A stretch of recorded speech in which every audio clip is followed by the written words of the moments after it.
Please subscribe to this channel, so that we are more enthusiastic in providing the best video for you.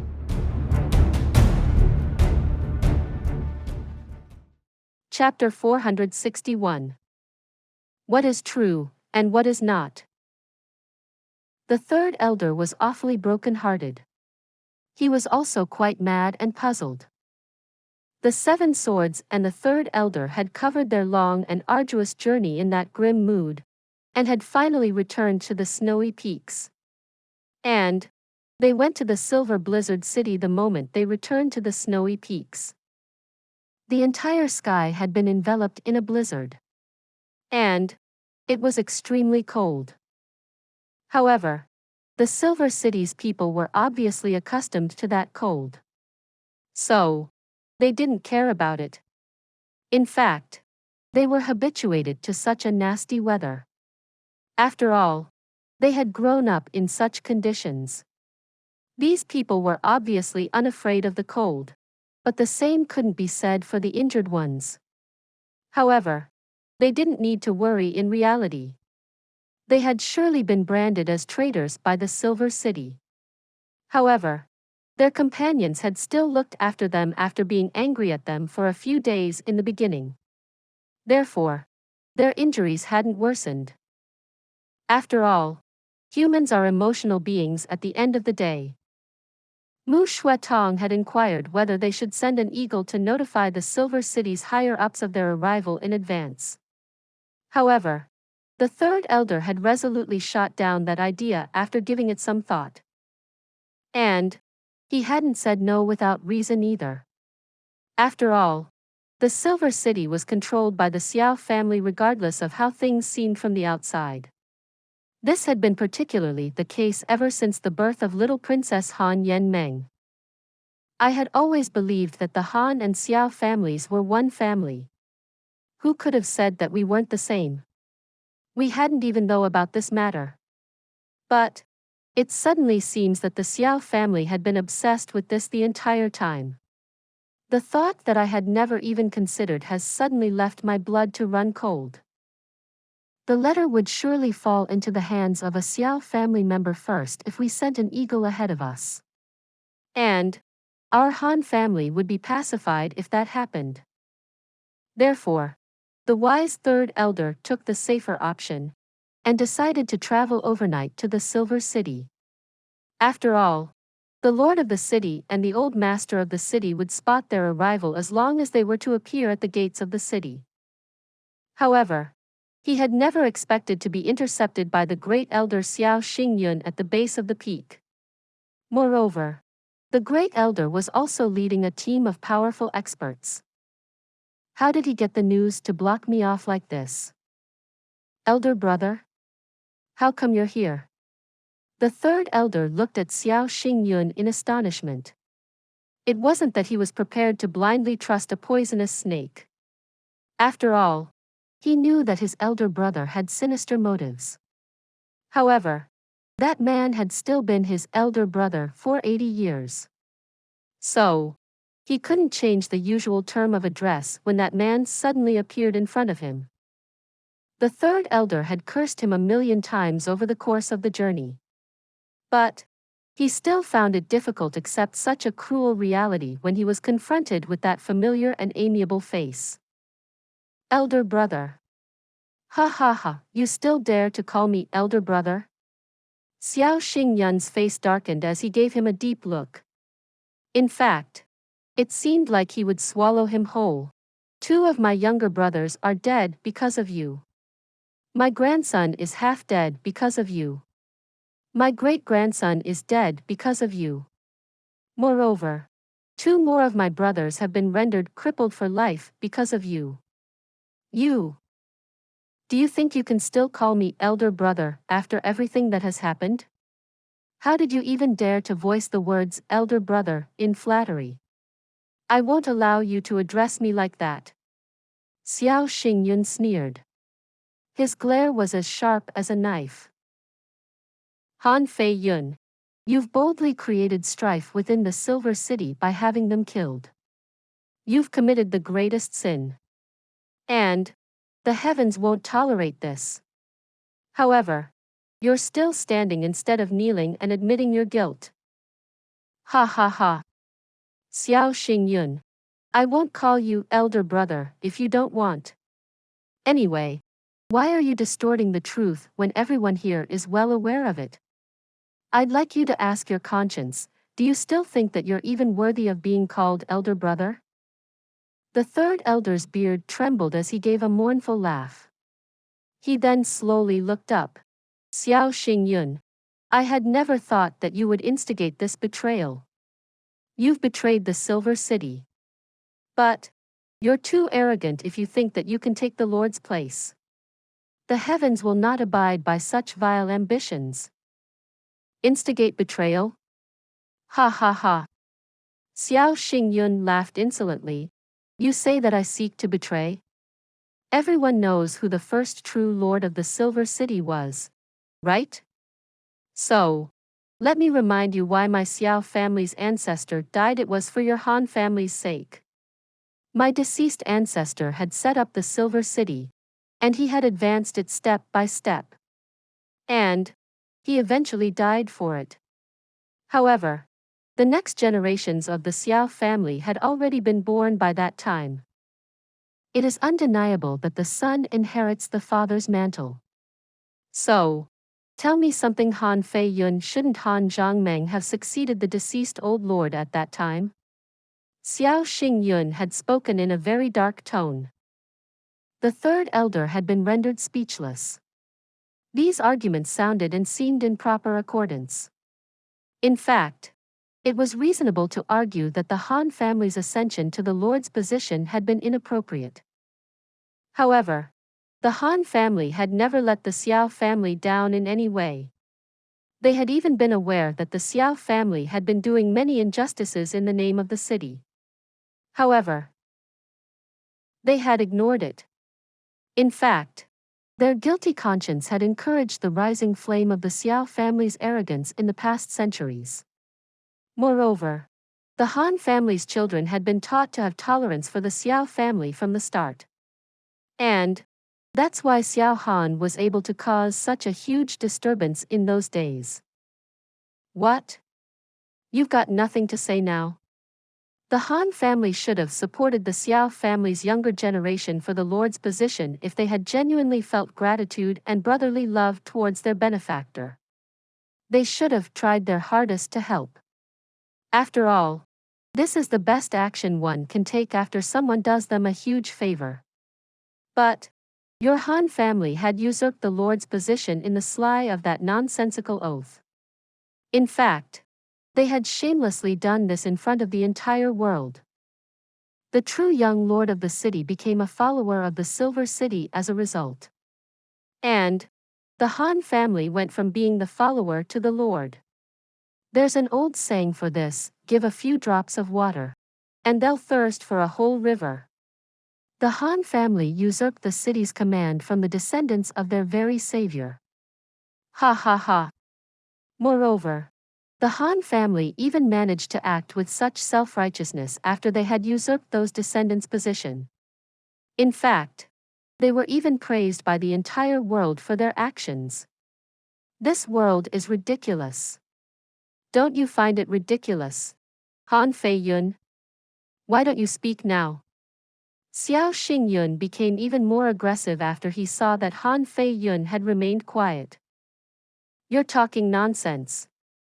Many parties were vying with each other after the defeat of the Great Alliance. The Silver Blizzard City had run into a lot of trouble, and was facing crisis as a result. The rest of the world would have swallowed us whole if order wasn't brought back by such extreme means. Therefore, the Han family's chief had bravely gone forward. And he had taken over the city. Moreover, he had step by step formed its base during unsure times. The Han family had fought every battle from the forefront in order to protect your Xiao family.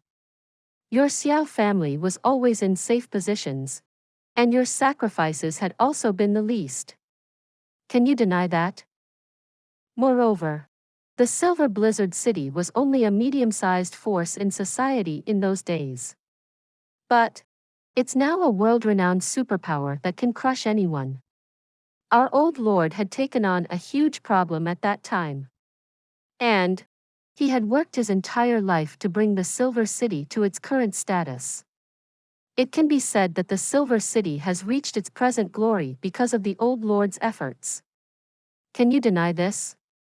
Why can't your Xiao family speak to its conscience? It's very interesting to twist the truth. Isn't it? The third elder laughed loudly. His face was full of hatred. Han family has dealt out too many reparations for your Xiao family over these centuries. We have cleaned our guilt too many times. Moreover, it wasn't for that oath alone. However, that oath has still allowed you to pressurize the Han family for so many centuries. So, what grievances do you have? Both sides had shed all pretenses, and were in open conflict now. In fact, everything was out in the open now. Bullshit. The Silver City was the Han family's home. So, why wouldn't he do his utmost for it? He obviously wanted to build a foundation for himself. So, he stole it from someone else.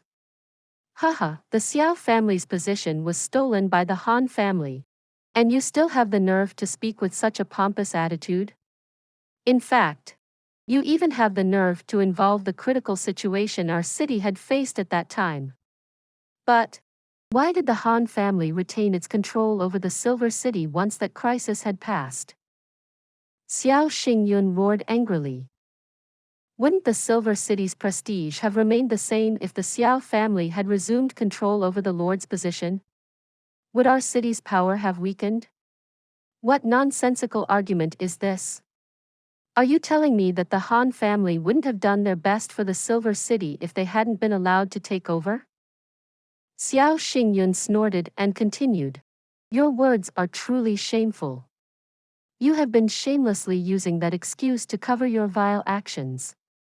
You've been using that excuse to shove your argument down people's throats. Your family has been unbelievable vile. What shamelessness do you speak of? Your Han family has been wearing the hat of shameless this entire time. You are twisting words and forcing logic.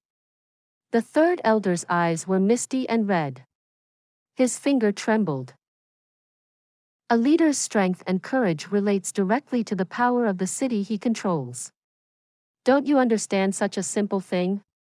The next generation was young and cowardly at that time.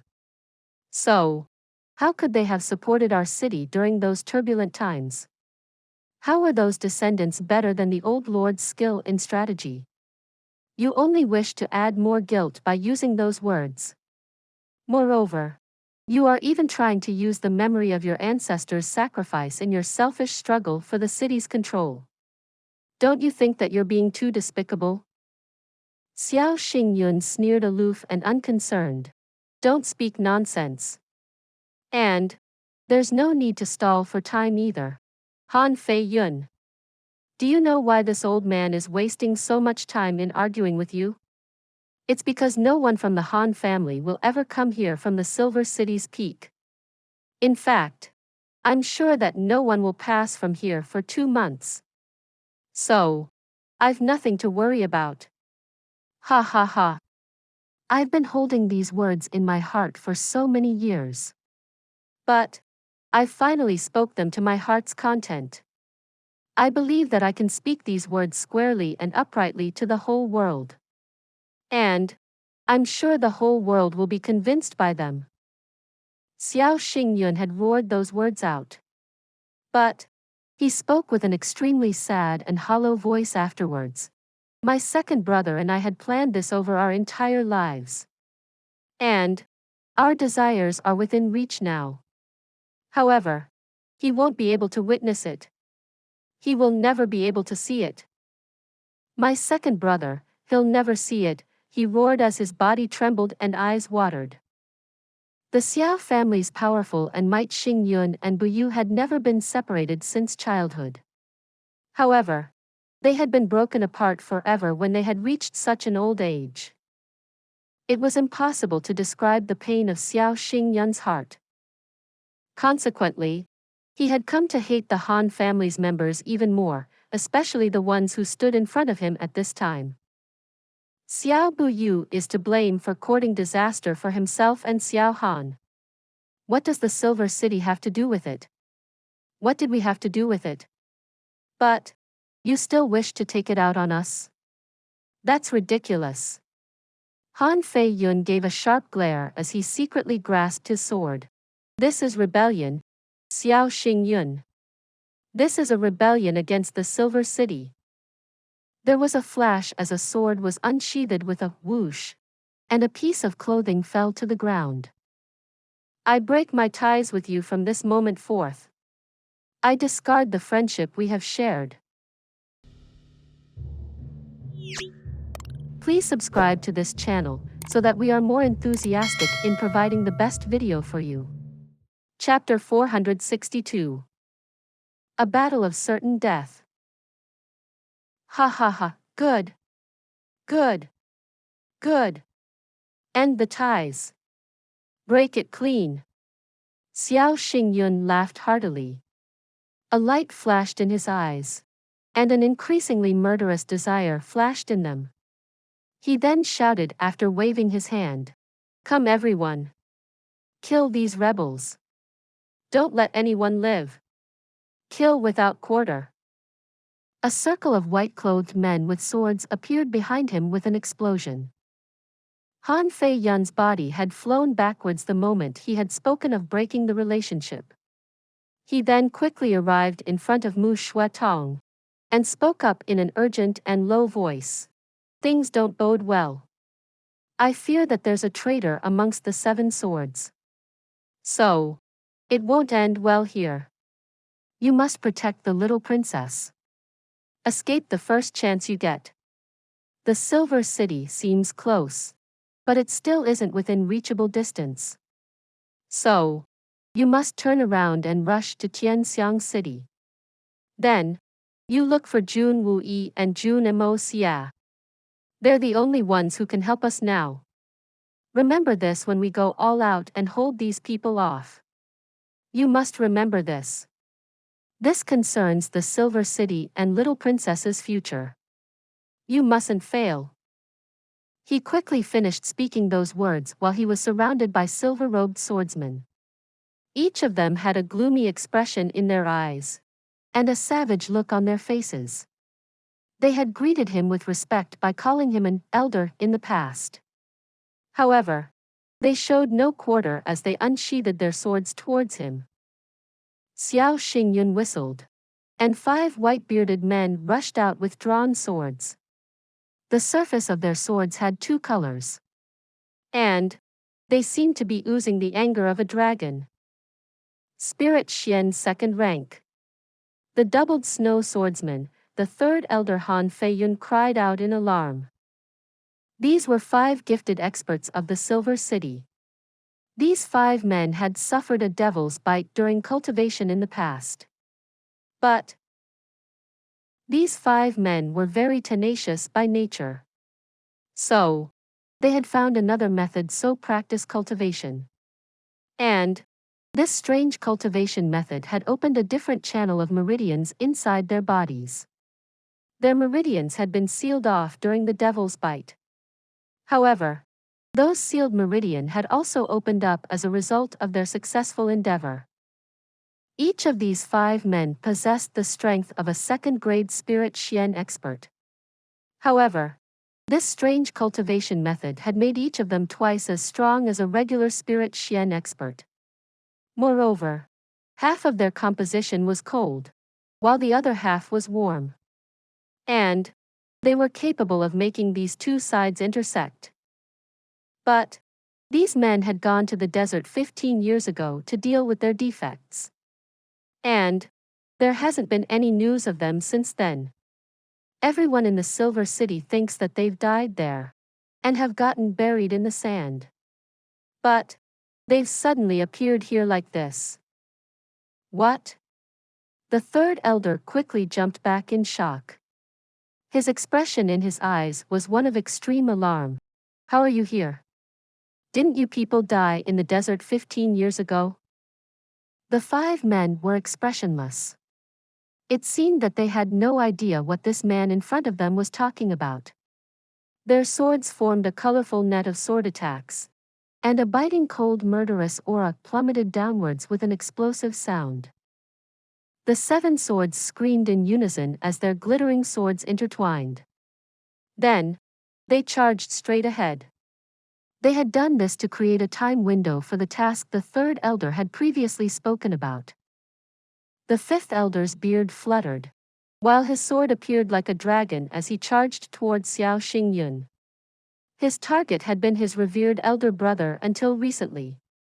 Therefore, he had tears in his eyes even though he had brandished his swords. However, Xiao Xingyun's eyes were full of cruelty and venom. He quickly raised his sword, and a cold light emanated from it as he attacked without mercy. Xiao Xingyun had brought a lot of people with him. In fact, there were no less than 100 men there. Moreover, most of them were Earth and Sky Xian level fighters. In addition, he also had his own might to rely on apart from the spirit Xian strengths of those 5 doubled snow swordsmen. This setup had clearly indicated that he had intended to kill the 3rd elder. However, the 3rd elder had taken little rest on his long and arduous journey to the Silver City in contrast. Moreover, he only had the 5th elder and himself. And both of them were at the spirit Xian level only. The 7 swords' strength was formidable, but they too would struggle while facing those 5 doubled snow swords. However, the opposition had too many in numbers. So, they managed to turn the tide against them in the wink of an eye. Mu Shuatong was holding his sword. He had also pulled the little princess towards him. He was concentrated on using all kinds of tricks while looking for even the smallest of opportunities to escape. In fact, the lives of the others didn't matter to him anymore. After all, the Silver City's safety was more important. The Silver City would one day know of this truth if he and Han Yen Meng were able to escape. Xiao family's conspiracy mustn't prevail. Even Mu Shuatong believed that he was the best person for Princess Yen Meng to escape with under these circumstances. The 3rd elder obviously had more of a chance to break the siege and escape with the princess. But he would continuously be hindered by the enemy the entire way. Moreover, Xiao Xingyun was bound to keep his eyes on the 3rd elder. It was possible that the 3rd elder could still break away with some luck.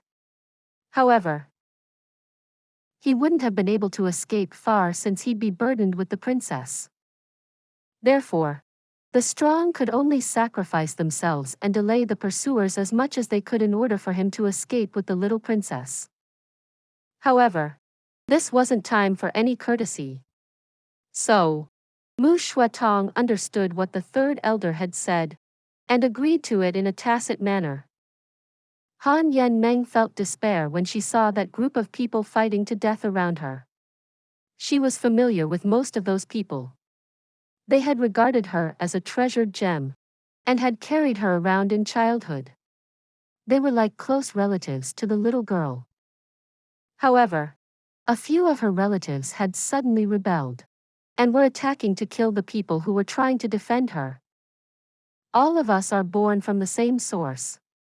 Yet, we're fighting to kill each other. Han Yen Meng started crying, and her vision became blurry. After all, she was pure-hearted, and didn't understand why this was happening. She only knew that the heavens had changed their colors. The 3rd elder had a sudden idea while fighting.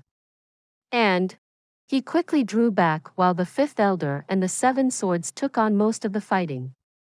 He then suddenly issued a very violent and powerful sword light. It seemed as if a sun had risen to the sky in the pitch dark of night.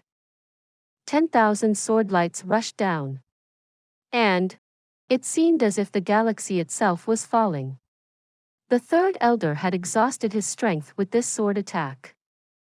This was a fight between life and death. Mu Shuatong silently grabbed the little princess and dashed away like a whirlwind in accordance with his instructions when the third elder unleashed these sword lights.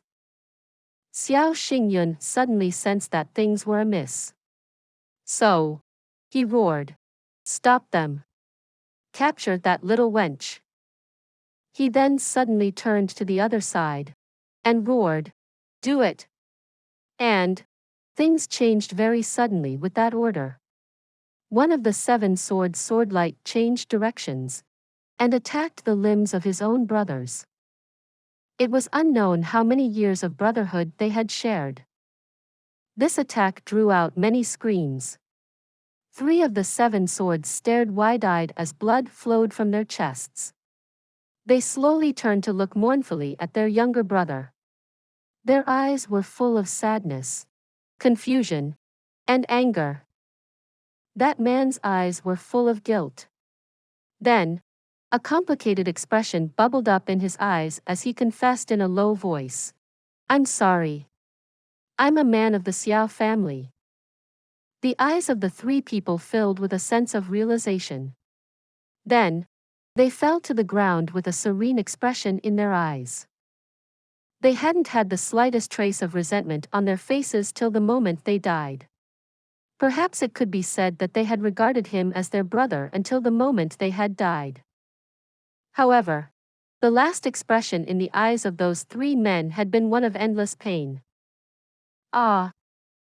The third elder roared when he saw this frightening scene. He had already guessed that something like this would happen. He had already anticipated this misfortune, but still found it hard to endure the sight of it. He sprayed blood from his mouth and painted his beard red. The elder waved his sword once, and 2 perfectly round sword lights were shot from it. These sword lights made many people scream, and their blood splashed onto his body. However, the 2 escaping individuals had been intercepted by now. Han Fei Yun roared when he saw this. His body got enveloped in a swordlight as he dashed towards Mu Shuatong and the little princess like the wind. Han Fei Yun entered into their encirclement and quickly moved Mu Shuatong and Han Yen Meng behind his own body. Then, the old man acted like an uncrossable mountain and shouted as his hair and beard flared open, "Who dares to come and fight me to the death?" Mu Shuatong carried Han Yen Meng away without looking back in the backdrop of the mountainous blockade of his body. He had slipped away into the distance like smoke. However, Han Yen Meng's voice could still be heard from far off. In fact, her delicate and anxious voice continued to echo, "Third grandpa." But the third elder wasn't able to hear that anymore. His glare was unwavering as he looked at the youngest of the 7 swords. His eyes were filled with so much hatred that it seemed as if he would eat him alive. If eyes could kill, then the youngest of the 7 swords would have been delivered to the doors of death after slashing with 1,000 cuts. Why? The third elder trembled as his eyes filled with tears. He slowly took a step and asked with childish innocence, "Why? Wan Qingguang. Why? Why did you do such a thing? You were freezing in the snow when the old lord had brought you into the city out of compassion. He raised you with great care, and you even became one of the 7 swords. So, why did you do such a thing?" This nearly 100-years-old man had been shedding tears for the past few days. It was visible how violently vicious these repeated mental blows had been for his psyche. The third elder had cultivated his mind for nearly 100 years. However, he still couldn't bear these blows.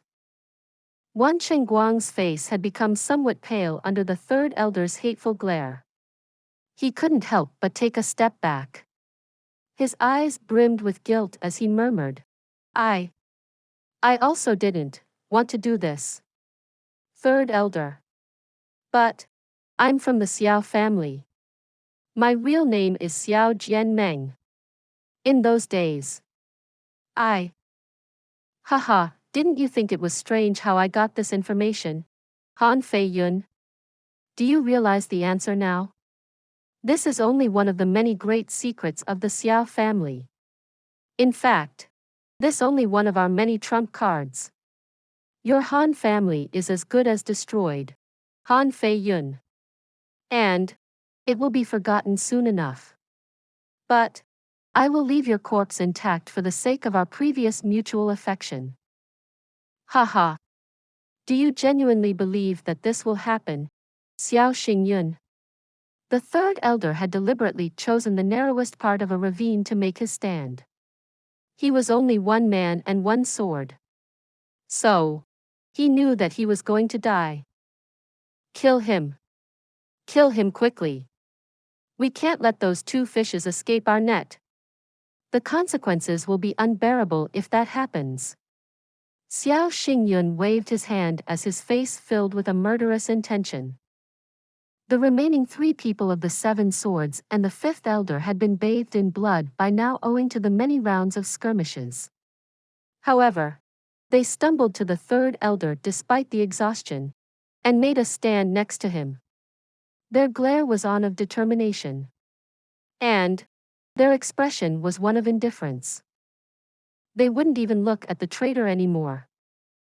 He's unworthy of our gaze. The 3rd elder roared as the crowd of enemies swarmed in. Stop them at all cost.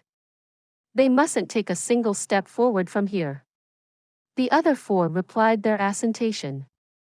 Their eyes were brimming with determination, and their swords were like silver ice as their sheen filled the sky with a bloody light. They were destined to be unlucky today. But they'd never allow themselves to be sacrificed like an ordinary beast. We will strive to give the little princess more time as long we draw breath. Each moment adds a little more hope. For the Silver City's future. For the Silver City's tomorrow. The 2 sides clashed like bloody tornadoes. The ground was slowly dyed the color of cherries. The blood slowly started to collect together, and started to form small streams soon after. The cold wind screamed. The snow fell like leaves in autumn. Please subscribe to this channel, so that we are more enthusiastic in providing the best video for you. Chapter 463. 3 Assassins. Mu Shuatong pulled the Silver City's Han Yan Meng tightly to him with one hand, and gave everything he had as he dashed through the snow.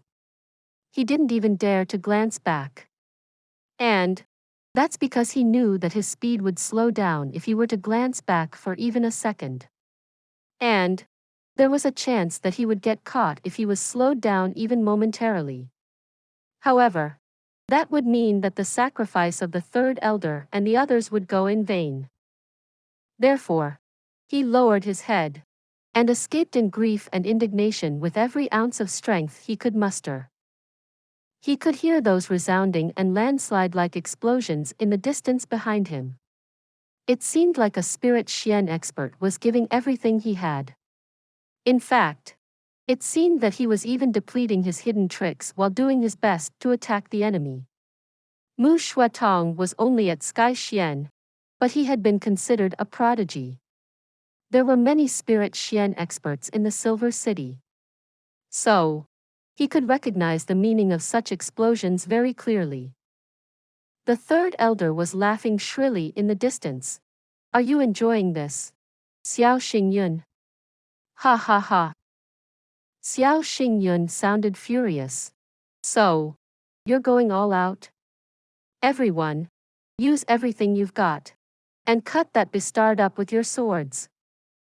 After that, there was a sound denoting the clash of several weapons. However, a weak-sounding mournful cry arose in the distance soon after. It was then that the 3rd elder spoke in a resolute manner. Come. Accompany me. Ha ha ha. Bang! There was a violent explosion accompanied by a succession of blood-curdling screams. A drop of tear flowed out from Mu Shuatong's eyes. He knew what this meant. Han Fei Yun had sacrificed his life in that explosion. The third elder hasn't even left his body intact to stall time for us, to stall for only a little more time. Mu Shuatong rushed through the dense and snowy pine forest with a whooshing sound along with Han Yen Meng. He left faint footprints that lead to 3 directions. Then, he took a deep breath and used his entire strength to fly high. He flew for over 250 meters as a result. He looked around for a second. Then, he descended downwards behind a cliff that lay ahead. They then disappeared behind the cliff. This diversion was the best way to escape. Xiao Xingyun arrived in extreme hurry after a while. He looked around very carefully at first. Then, he waved his hand in anger. Search very carefully. The snow has footprints on it. So, they couldn't have gone far. Divide the teams. And carefully follow the 3 tracks. That little traitor is all that's left now. And he hasn't suffered enough. Look everywhere. Search every bit of land. Dig out 3 feet of snow if necessary. They don't need to be left alive if found they're found. Kill them without mercy. The young Master Jun lay down to sleep. He had a good nap. And slept through till the next day. He felt like he hadn't had such a satisfying sleep in a good while. Little Cook kept guard at his door. However, the little girl acted very diligently and responsibly. So, no one went inside to disturb his sleep. It wasn't until noon the next day that someone came in with news. It was about Bailey Luo Yun. He had returned to meet the young master. Jun Moxie stretched his body for a moment. And sat up. He then muttered. He has arrived 3 days earlier than I had expected. He stood up after he had spoken those words. Then, he spoke. I'll meet the youngster myself. Bali Luo Yun's entire body was dusty. So, the talented youngster looked travel-worn when Jun Moxie went to meet him. His face looked wind-beaten and exhausted. But his expression had still remained resolute. In fact, it was as sharp as a spear's tip.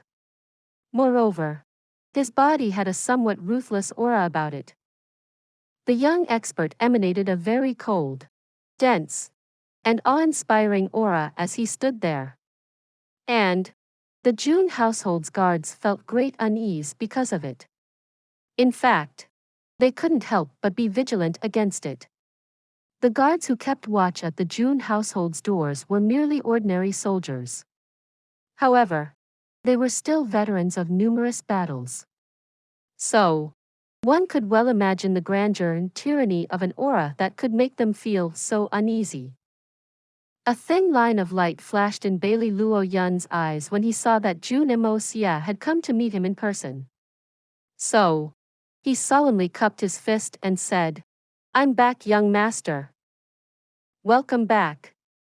Jun Moxie gave a faint smile.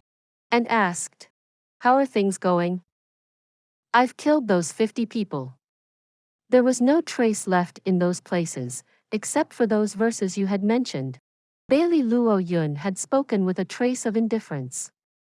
But, even that indifference had contained incomparable confidence and pride. You did great. Thanks for the hard work. Jun Moxie patted his shoulder. I've set aside a place for you. Go and rest. Other matters can wait. Jun Moxie frowned since Bailey Luo Yun's disposition hadn't been rectified. And the young master had clearly sensed the pride he had given his report with. This is unacceptable. An assassin with such pride. How is that a good thing? Young master. What about my father, he? Bailey Luo Yun's head sank as he spoke up with some hesitation. I said that the other things can wait. Didn't you hear? Jun Moxie's expression was profound. His eyes then looked meaningfully at Bailey Luo Yun while emanating absolute authority. Bailey Luo Yun understood the meaning of this. His complexion became green as he said respectfully, "This Luo Yuan will do as you bid." Jun Moxie laughed windily. "I know that you ask this out of filial piety towards your father. But this is the only time I'll allow it. This mustn't happen again." Bailey Luo Yun's expression turned extremely respectful as he said, "Many thanks, young master. An emperor is never short of hungry soldiers. I promised you something, and I've obviously fulfilled it." They entered Tianxiang City 3 days ago. "Moreover, I've made residential arrangements for your esteemed father. You don't need to worry about your father. In fact, you might as well take a look. Follow me." Jun Moxie walked forth and led him to the back door. Bailey Luo Yuan was a smart man. He only needed to be given an indication, and that was enough for him to understand. There was no need to explain any further. He'd understand everything well enough. There was an impressive house not far from the Jun Manor. The Luo Yuan house. Those big and golden characters hung glittering in the sunshine. They appeared glorious in gold. There were many guards at the gate. They were full of vigor and had doughty statures. Bailey Luo Yun's father sat on a chair at the center of the courtyard. He wore a luxurious black leather gown, and his face was brimming with satisfaction and happiness. There was a pretty young maid behind him, and she was massaging his shoulders in a diligent manner. Several servants were busy cleaning the courtyard. Bailey Luo Yuan was pleasantly surprised to find his father's complexion much better than before. His complexion was robust and rosy. And each bit of him had a healthy luster to it. In fact, it seemed like the man had been reborn. He seemed to have become younger by a few years. Even the wrinkles on his face had receded by a fair margin. "This is your home, Bailey Luo Yun's home." Jun Moxie smiled as he spoke softly. "My home." Bailey Luo Yuan was astonished. He had a home and a family in the past. But that home of the Bailey family was a place of bitter memories for him. It had been a cage which was hard to escape from. He had never harbored a sense of home towards it. "How could I ever have thought that I would have a home here? A brand new home at that. A home only for my father and me." Bailey Luo Yun's heart felt warm as he looked at the flowers and trees in the courtyard. It was a wintry November at this time, but the young man still felt warm. His previously ice-cold heart had suddenly warmed up. Jun Moxie smiled faintly and walked out in a calm manner. He had left Bailey Luo Yuan to experience the newfound gifts of having his own home. The young master obviously understood such a feeling. Therefore, he didn't disturb the youngster. Bailey Luo Yuan became emotional and rushed out after a moment. His expression became solemn, and his body straightened as he saw Jun Moxie. Then, he kneeled in a serious manner. Jun Moxie used his left hand to support Bailey Luo Yuan. He had obviously realized that Bailey Luo Yuan had intended to kneel and bow in patronage. So, he spoke up in a melodious voice. "What are you doing?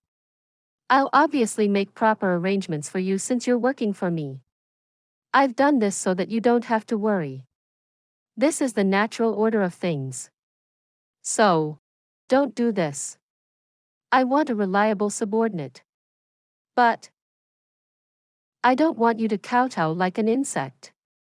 He then stiffly pulled him up. Maybe the young master feels he ought to do it. But this is like a heaven-sent favor for me. Bailey Luo Yuan spoke solemnly as he stared at Jun Moxie. His gaze had filled with reverence for the first time aside from when he had awed at Jun Moxie's strength. "But you needn't do this. Please understand one thing, Luo Yuan. You don't need to say much. You also understand matters.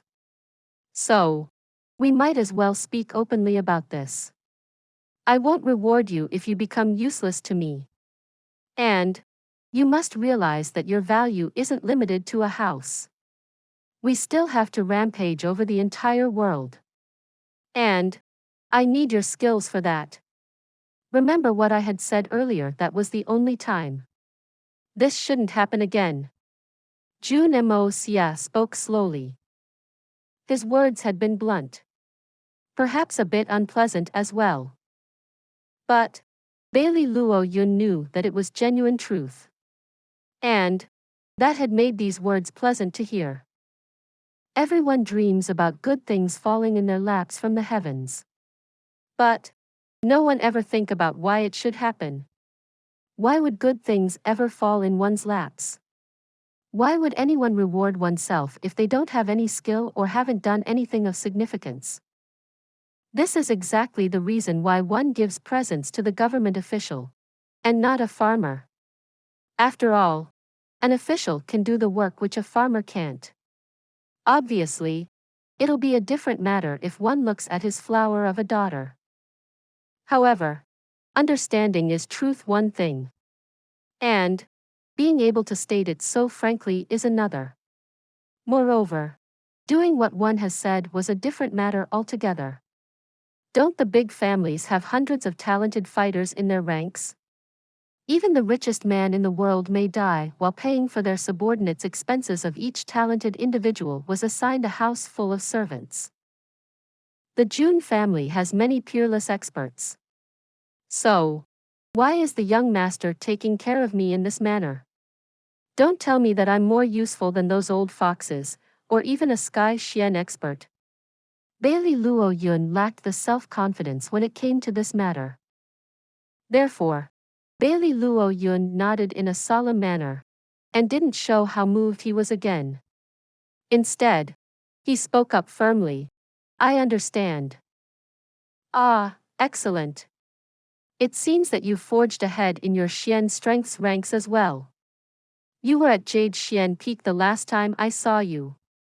But you're at the peak of Earth Xian's lower level now.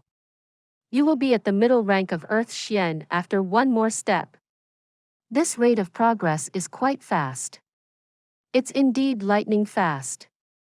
Jun Moxie looked over and spoke up, somewhat flabbergasted. This is thanks to those divine pills from the young master. I had broken through the block of Jade Xian after I took that pill. And I was able to advance to the Earth Xian realm. I continued to absorb the strength of the medicine for some time. And even I found it difficult to believe that taking a pill could make me advance so greatly. It's genuinely a heavenly pill. Bailey Luo Yun again looked emotional the moment that topic was brought up. His limbs trembled in excitement as he recalled the moment when that earthen color had dazzled on his body for the first time. He couldn't help but become red. My divine pill should increase a person's cultivation by 10 years, right?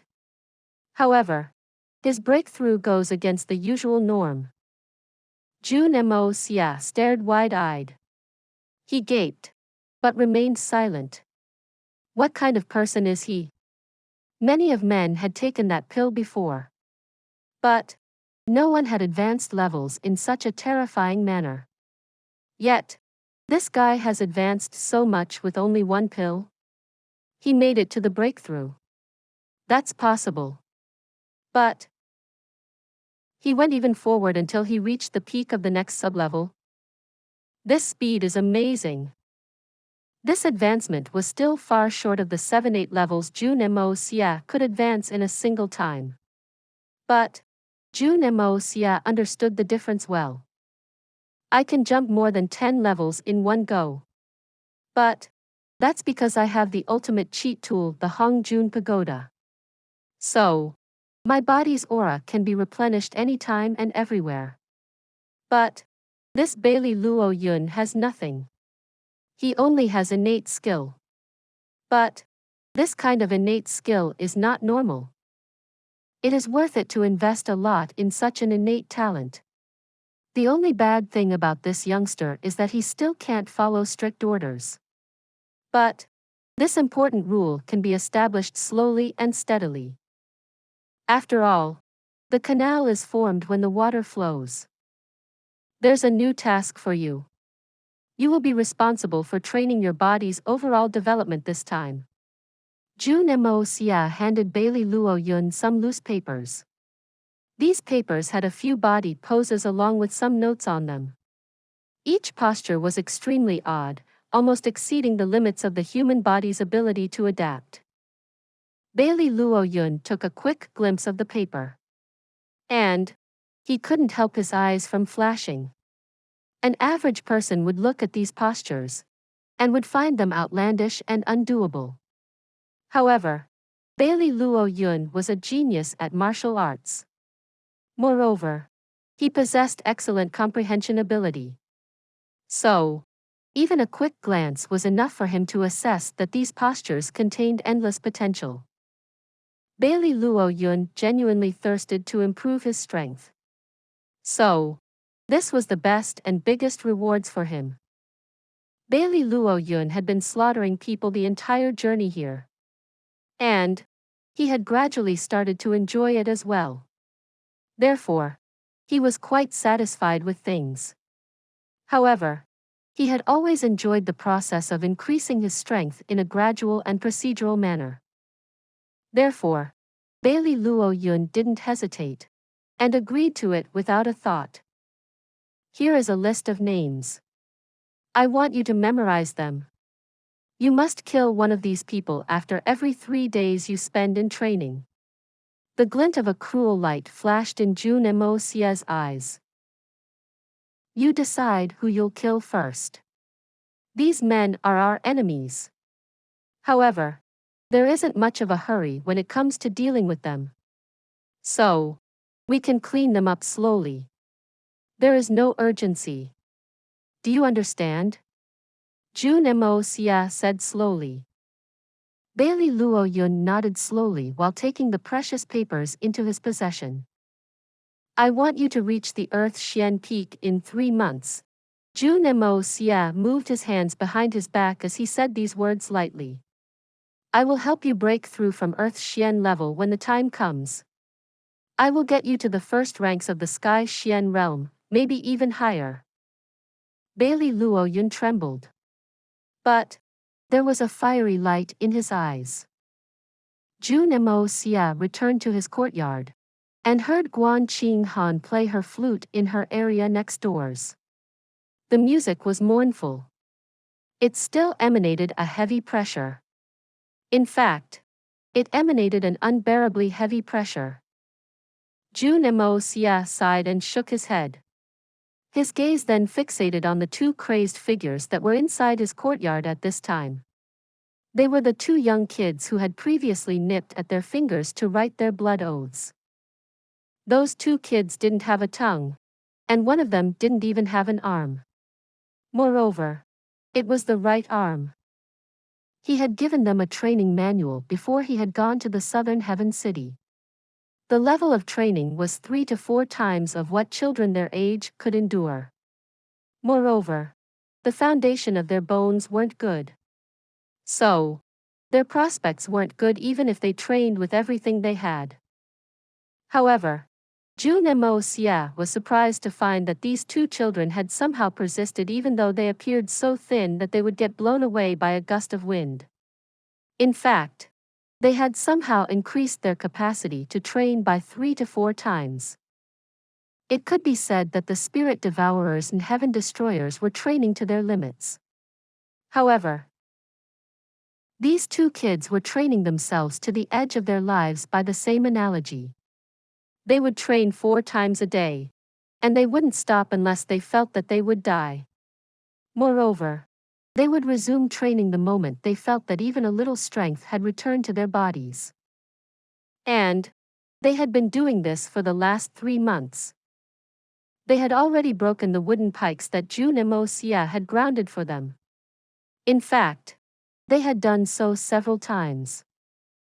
Jun Moxie felt a cool feeling in his heart when he saw the 2 going ahead with his training. It had surprisingly come as a surprise to Jun Moxie. After all, the young master was also a human at the end of the day. He had experienced 2 lives. And he had a cheat tool like the Hongjun Pagoda. But he still nurtured the same expectations another person would. Therefore, he would also be amazed by things that were beyond his expectations. Those 2 11 and 12-year-old kids were very weak, but they seemed like wolves when they fought. 2 very hungry wolves at that. There was no hesitation from their part. And they showed no mercy either. Every punch and every kick could be called fatal. One of them would often get kicked down, and would be left to struggle on the ground for a while as a result. However, the other would only look on with a cold and unflinching glare. There was no scope for helping the other in getting back to their feet. In fact, the fallen kid would be given a few more kicks. And the fallen kid would also get up to fight back the moment his opponent eased up. The 2 would continue to batter each other every day in this manner. They wouldn't even spare each other's throats, nor the solar plexus. They would even batter the area between each other's legs. Attacking that area without any misgivings could genuinely kill a person. The 2 knew that should have been helping each other. But now wasn't the time to do so. Instead, now was the time to fight a decisive battle. After all, they would be killed by others in the future if they couldn't endure this training now. And wasn't it better to die by one's brother's hand? The training undertaken by those 2 was simply shocking. These 2 kids' innate talents differed very greatly from that of Bailey Luo Yun's. However, the same couldn't be said for the murderous aura these 2 kids exuded from their bodies.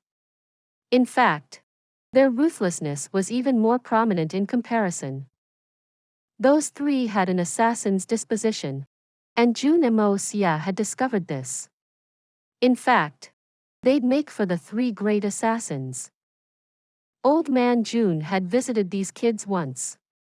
However, he hadn't been able to forget their frightening nature and training even after he had returned to his study. In fact, Old Man Jun had said that those 2 kids weren't even human. A general who had waged battles his entire life had been left this shocked by their training. This showed how fierce their training was. Jun Moxie's courtyard had been clean before he had left. In fact, the ground had become as strong as steel after the ferocious spiritual strength he had unleashed some time ago. But he found the ground was full of potholes now. The magnitude of change wasn't very great. But it was still damaged. Moreover, that damage had been done by the bodies of those 2 kids. Even heavy iron hammers may fail to do this kind of damage. However, the bodies of these 2 kids had managed to do this over the course of their training in the last 3 months. So, it could be seen what condition their training had reached by now. Jun Moxie sighed at first. Then, he clapped his hands and said, "Come here. You 2. Jun Moxie was surprised when the 2 came over. They had grown a bit taller. Their muscles had also hardened. However, they had an expression in their eyes which belied their indifference towards life. And this had surprised Jun Moxie more than anything else. The 2 kneeled in unison and lowered their heads in respect. This was their set greetings to Jun Moxie. The young master had told them not to do this. But they never changed, and had continued to do this. The young master also knew their stubborn personalities. So, he had let it slide. "Get up. I want to see how far your bodies have been trained." Jun Moxie extended his hand. Then, he released his spiritual sense and checked their meridians. He sighed lightly at his observation. The 2 kids were training extremely hard. No one could deny that. Their bodily strength and coordination had made great progress. However, the two kids' innate restrictions were still there. The innate talent of those two was much lower than that of Bailey Luo Yun's. In fact, the difference was that of the sky and the ground, or the heaven and earth. Jun Moxie felt that he would need to refine a different kind of medicine for them. He fished out 2 10-years Dan from his chest pockets. Take these. Then, practice your Xian cultivation practice accordingly. Their innate talents were meager. And they only had 3 months of foundation in their support. So, these two would suffer immense pain if they were to take these pills so rashly. In fact, the pain would be tenfold of what an average person would suffer. But Jun Moxie had realized that these two kids' nature was quite fierce after he had seen their training. Others wouldn't be able to endure it. But those two little kids certainly would. It could be said that these two kids would see very quickly results once they had ingested these 10 years dawn. However, these had begun their Xian cultivation only 3 months ago. Therefore, their cultivation was only the beginning of the starting stages. In fact, they had only reached the 3rd level of Xian cultivation at this time. However, these 10 years Dan pills were in defiance of the natural order of things. And the absorption of their efficacy would prove to be an uncomfortable experience even for a silver Xian expert. However, their meridians would expand to an extreme degree if they willed through it. The more one bears, the more one gains. For example, it would make no difference to a spirit Xian expert if they took those pills. There wouldn't be much of a reaction. They would only absorb 10 years' worth of pure aura after ingesting the pills. That's all. But these two kids had weak meridians. Therefore, using these pills would give them a great start. In fact, it could even compensate for their lack of innate talent. The muscles of their bodies underwent a painful expansion as Jun Moxie looked on. Their gnashed teeth made loud, buzzing sounds. However, they still pushed through it, and didn't issue a single groan of pain. They blindly and silently endured it. Even an adult wouldn't have been able to endure 1/10 of that pain. They were sweating bullets. Jun Moxie watched as their weak bodies shudder. However, Jun Moxie suddenly remembered a knife-wielding technique when he saw that trembling stump of arm left-handed blade technique. Moreover, it was one-armed blade-wielding technique. This blade-wielding technique was extremely severe. In fact, it was a killer technique. This blade-based technique had been designed by a senior in his previous life. That man's swordsmanship was world-famous.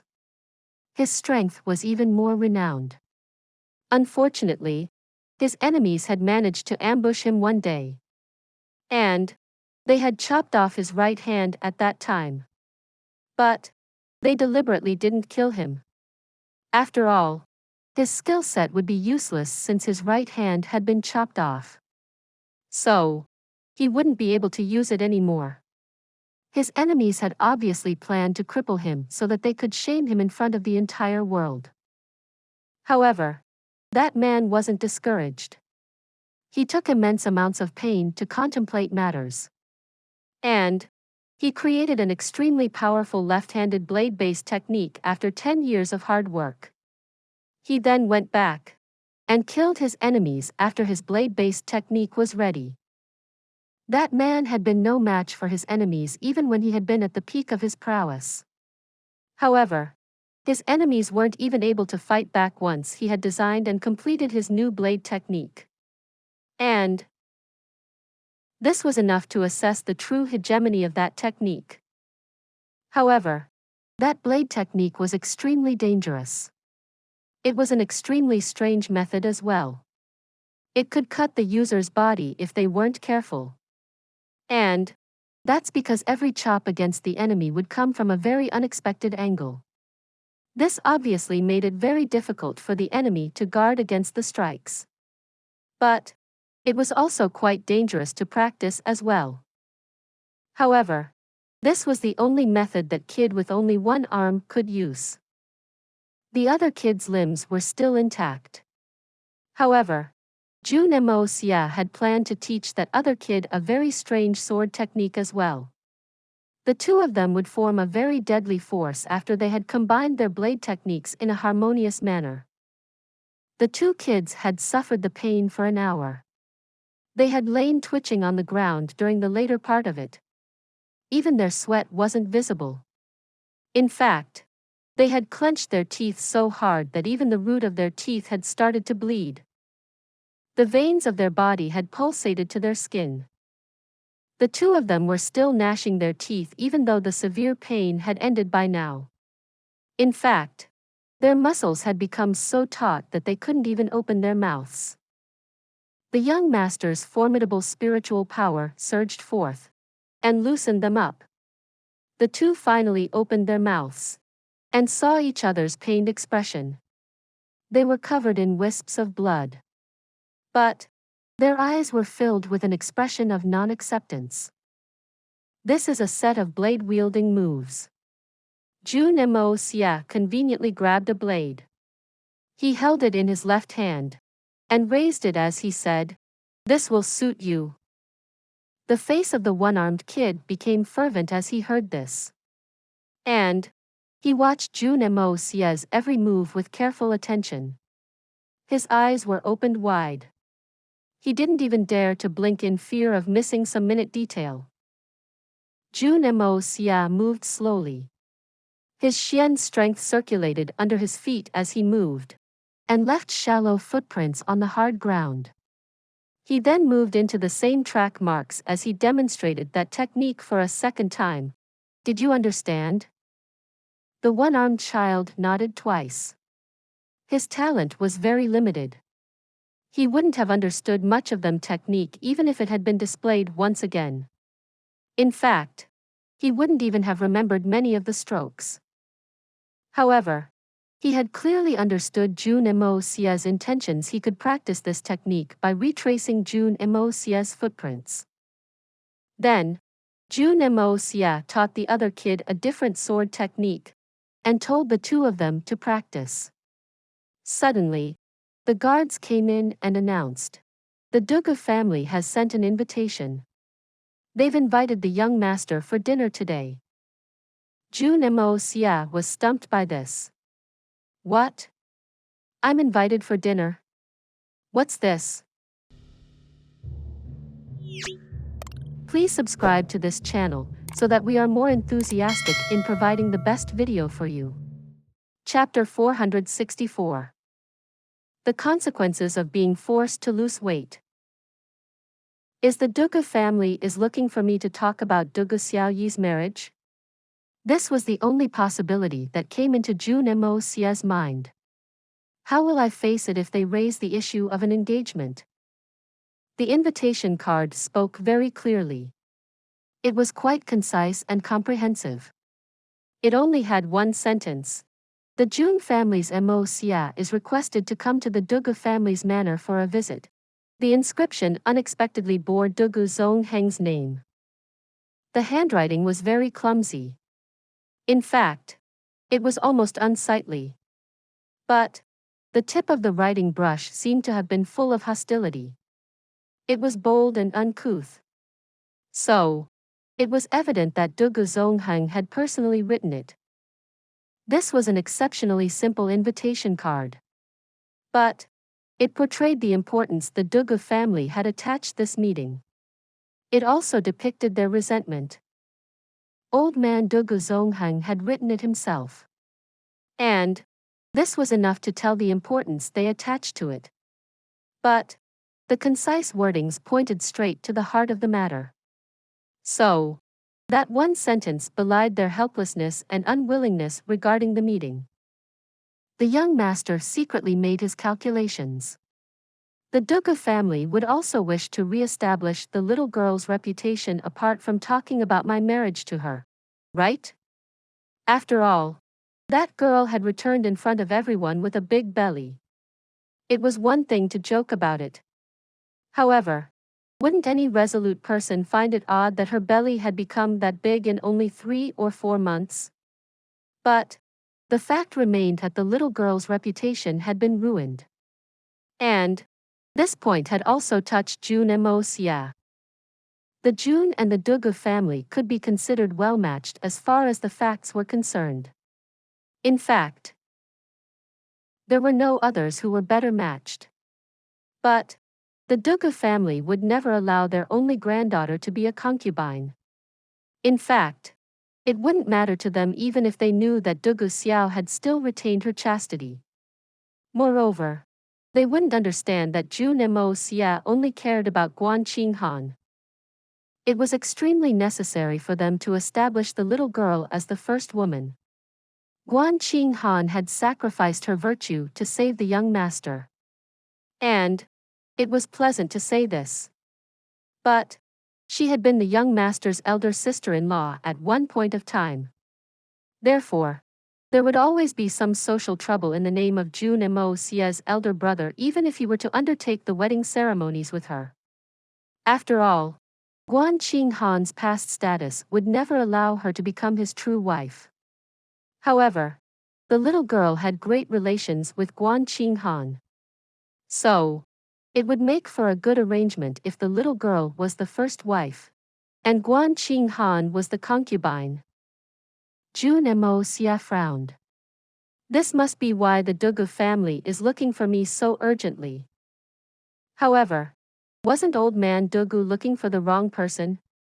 Shouldn't he have been looking for Jun Xie instead of Jun Moxie? After all, Jun Xie was the figurehead of the Jun family. Moreover, the matter of a youngster's marriage must be brought to their parents and grandparents first.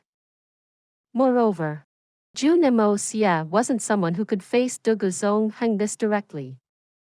After all, his status wasn't sufficient.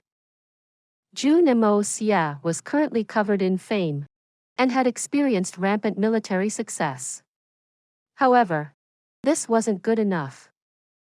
This aspect of status has nothing to do with one's personal strength. Instead, it was the natural order of respect amongst men. The young master was a youngster even if he had become wise during his 2 lives. Moreover, marriage was a major turning point in one's life, and Jun Moxie had no experience in this matter. Jun Moxie folded the invitation card. He didn't know whether to laugh or cry. Jun Xie confronted Jun Moxie's misgivings after he heard about this. However, the old man only curled his lips as he disdainfully spoke. What's so strange about this, dear little grandson? It seems that old Dugu Zongheng had no choice but to come to this after he heard the roars of that tigress at his home. I reckon that it's that tigress who intends to see you in person. That old fool Zongheng wouldn't have called you in any other scenario. I assume that he's still unwilling to invite you on his own. That's all there is to it. Anyway, aren't you usually very bold and daring? So, why are you acting so timid and fearful now? Get lost. And don't trouble this old man's training. It had to be said that the 2 old men had been interacting their whole lives. So, they had developed a good understanding of each other's thought processes.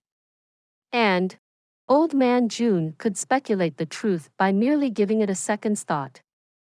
Moreover, his speculation wasn't even close to the facts, it was exactly the same as the facts. The old man heartlessly expelled the overly suspicious youngster with his final words. He then continued with his cultivation and training. After all, the opportunity to make such a breakthrough was rare to come by. So, wouldn't he wish to stabilize his newly attained realm as soon as possible? Jun Moxie smiled bitterly, and suddenly discovered a thick stack of papers on the old man's desk. They were folded open. And it was evident that these were the secret reports that had been brought by the messenger eagles. The one on the top read, The Western Province's magistrate has been killed at his home. It is suspected that he was killed by the assassin, Drifting Cloud. This assassin has been recently wreaking havoc. The assassin only left behind a verse of a poem. Good and evil will eventually be distinguished. Heaven's justice can't be escaped. So, it seems like the work of that Drifting Cloud only. Below that was a short reply in Jun Xi's handwriting. Investigate quickly. The next one was mostly similar. Jun Moxie counted. There were 50 of them. Not a single extra. And each of them was regarding the 50 people Bailey Luo Yuan had killed. Jun Moxie could only sigh. Such an efficient intelligence system is remarkably desirable. Bailey Luo Yuan has barely arrived in Tianxiang City. But a summary of his actions are compiled here. Moreover, the old man has already read everything.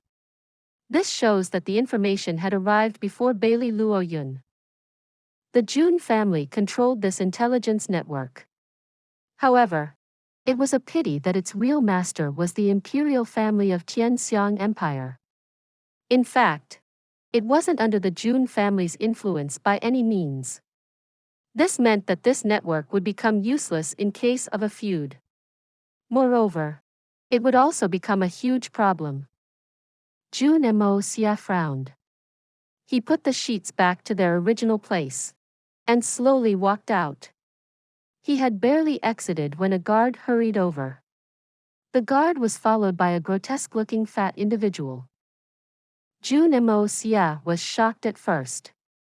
He was almost unable to recognize Tang Yuan.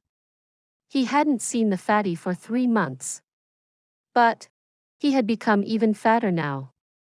Moreover, it wasn't like he had become a little fatter, he had accumulated several more layers of fat around him. Tang Yuan was merely round in the past. But he looked like a triangle now. His huge head appeared like a sharp point while the rest of his body spread out to the sides. Third young. Tang Yuan became excited and emotional when he saw him. He pounced as he came over while panting. It seemed that the fatty wanted to give him a bear hug. Stop! Jun Moxie jumped in fright. What are you doing these days? And how did you become so fat? He looked his counterpart over and frowned. You could at least see the back of your legs earlier. But even that isn't possible anymore. Ah! Don't you say? Tang Yuan put on an expression of misery. Your brother has been suffering this entire time. I was forced to lose weight over these months.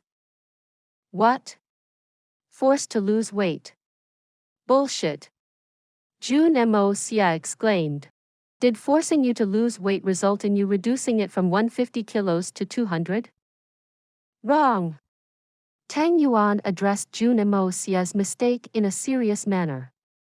I wouldn't have been so depressed if it had been 200. It has reduced to 260 from 180. Feck. Jun Moxie couldn't close his gaping mouth. A long while passed before he shouted. You went from 180 to 260 in only 3 months, that's over 80 kilos. Dang! Even a pig won't gain so much after eating itself fat for 3 months. Pig. Tang Yuan spoke with annoyance. I have a special reason for this. What special reason? Don't tell me. Jun Moxie blinked. It had to be said that Fatty Tang's body type couldn't be described as fat anymore. The word appropriate would be horrifying now. That vile woman Sun Xiao Mei has been forcing me to lose weight every day. Tang Yuan wanted to cry, but no tears came out. She whips me every morning and shouts at me to run. She chases me and makes me work out every day when I have nothing to do. And not one person takes my side at home. In fact, everyone chases me along with that vile woman. How did my life become so hard? Someone even follows me to the aristocratic hall to supervise me. I still don't understand. After all, everyone is trying to get you to lose weight. Moreover, these are very effective and regular methods to lose weight. So, how are you still like this? Jun Moxie became even more puzzled. Exercise is exercise, brother. But I get hungry after I exercise. In fact, very hungry. I almost starve. Tang Yuan gnashed his teeth and shouted, I get hungry after every workout. I used to have 3 meals a day before I started this weight loss thing. And one meal used to contain 6 steamed buns back in the day. But I have 9 meals a day nowadays. And one meal has 10 steamed buns. And that doesn't include the midnight snacks. Jun Moxie nearly fell down. A black line appeared across his face. This man must be a legend, right? Of course, getting fatter makes sense. Jun Moxie nodded repeatedly. His face was full of amazement. No wonder you've become so wondrously huge in this short period of 3 months. It is very reasonable. After all, you have such a strong justification for it. In fact, it would have been bewildering if you hadn't gotten fatter. Exactly. Tang Yuan sighed as he comforted his belly. I could at least hold my belly in my arms in the past. But I can't even do that now. It seems that we still need some tougher exercise. Jun Moxie's face was full of regret. You still want to toughen the exercises? I'll break through 300 kilos if you make them any tougher. Tang Yuan looked unhappy. He gave a lowly look to Jun Moxie. Then, he again became very excited. Anyway, we've created a miracle. Third young master. Your pills have sold for extremely high prices in these past 3 months. Moreover, it's unceasingly breaking records these days.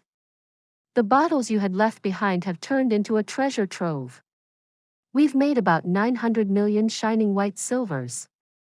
And this is only aristocratic hall's share. The little prince's share isn't included in this. His share has already been delivered to him. What the? 900 million? 900 million. Jun Moxie was thoroughly shocked by the immensity of this number. It's not that he had never seen money before. In fact, he had expected that those medicines would sell for a lot. But he had never expected them to be so popular. I can conveniently prepare 8 to 10 bottles of those medicines. But wouldn't I be able to make hundreds of millions with my fingertips if genuinely got down to business? Has this world lost its mind? Isn't this too much of an exaggeration? Moreover, I haven't even auctioned the medicines you sent recently, the bone-tempering pills. Tang Yuan mysteriously raised a finger. Would it work out, young master? Are you sure that it's fine to auction it? Please subscribe to this channel so that we are more enthusiastic in providing the best video for you. Chapter 465. Tang Yuan's Agony. It's only a medicine, isn't it? We have plenty of it. Jun Moxie's lips curled in disdain. Sell it off. The more popular the better. I feel relieved since you've said this. I'm describing this bone-tempering pill as a dream medicinal supplement that remodels one's entire bone structure, restructures one's entire muscles and meridians to give them a stronger body, and advances their xian levels very quickly. How about this? Isn't it trendy? Our medicine can be described in big words on paper now. Your medicine is magically effective, my brother. Us 2 brothers will work together. We'll work our hearts out. And we will provide the public with a divine medicine they had dreamed of. Tang Yuan laughed and slapped his belly with a bang. He then spoke with joy. I have made up another tagline for this medicine. You listen to this. Are you worried about your mediocre aptitude? Are you worried that you can't match up to your peers despite your great efforts? Are you worried that you can't advance? Are you worried that you can't become strong? Come take this pill. It remodels one's entire bone structure, restructures one's entire muscles and meridians to give them a stronger body, and advances their Xian levels very quickly. It'll have the desired effect.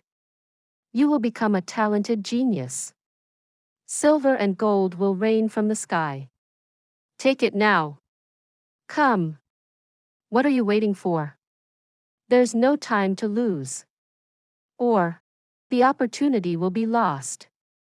The divine medicine has arrived. It'll be on auction for only 7 days. You simply can't be late. Don't miss this and regret it your entire life.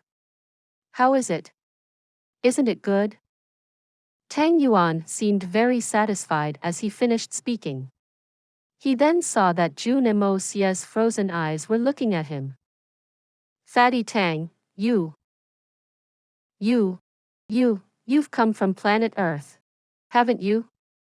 Dang! Why didn't you tell me? Jun Moxie grabbed his shoulders. His eyes were brimming with tears now. What? What, planet Earth? Tang Yuan was stumped. He didn't know whether to laugh or cry. You are a planet. You think I want to be fat? I don't want to be fat. Ah. So, you're not. Jun Moxie sighed with disappointment. It's just you have immense talent. You can come up with such great advertisements. You'd have great prospects in advertising if you went to Earth. Advertising. Right. We will only be able to sell these things if we spread the word far and wide. Tang Yuan suddenly realized the meaning of those words. However, he didn't stop looking reverently at Jun Moxie. Third young master. You're the one with the greatest talent in reality. That one line embodied everything.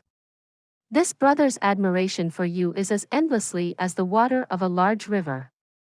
My mind moves like a violently surging gale on the ocean when my eyes behold the sight of you. Bullshit. Stop talking nonsense. How do you plan to sell these? What minimum price do you estimate for them? The young master didn't know whether to laugh or cry as he waved his hand. The efficacy of these pills is likely to be the same as those previous ones. And they had sold for a base price of around 500,000 silver for 2 pills at the auctions. Tang Yuan flashed a ruthless smile. He had extended 5 of his fingers. My initial estimates suggest that the price can also go over 5 million for 2 pills. It's important to know that the invitation cards should be addressed to the Xian-based families of the society. After all, these medicines are what they need the most. Jun Moxie was rendered speechless. He had suddenly realized that the person facing him was an out-and-out businessman. This chap is asking an exorbitant price of 5 million for 2 small pills. Moreover, this is for 2 pills which aren't even important to me. It must be mentioned that only 10 silver taels could treat an average household of 3 to a comfortable lifestyle for half a year. This is going to be so much fun.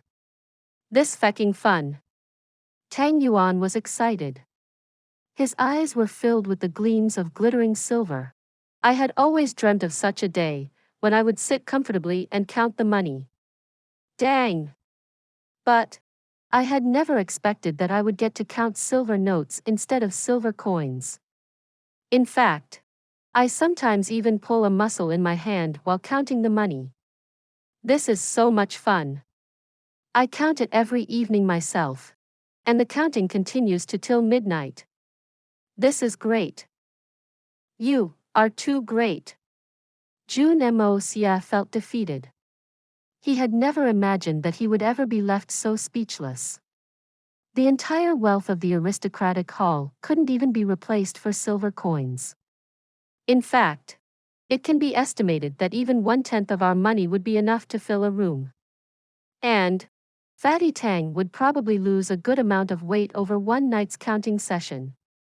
In fact, he would tire himself several times in one night since that much silver would cover the entire room. I guess he'd lose about 10 kilos of weight in one night. Even the food he'd eat wouldn't affect his weight.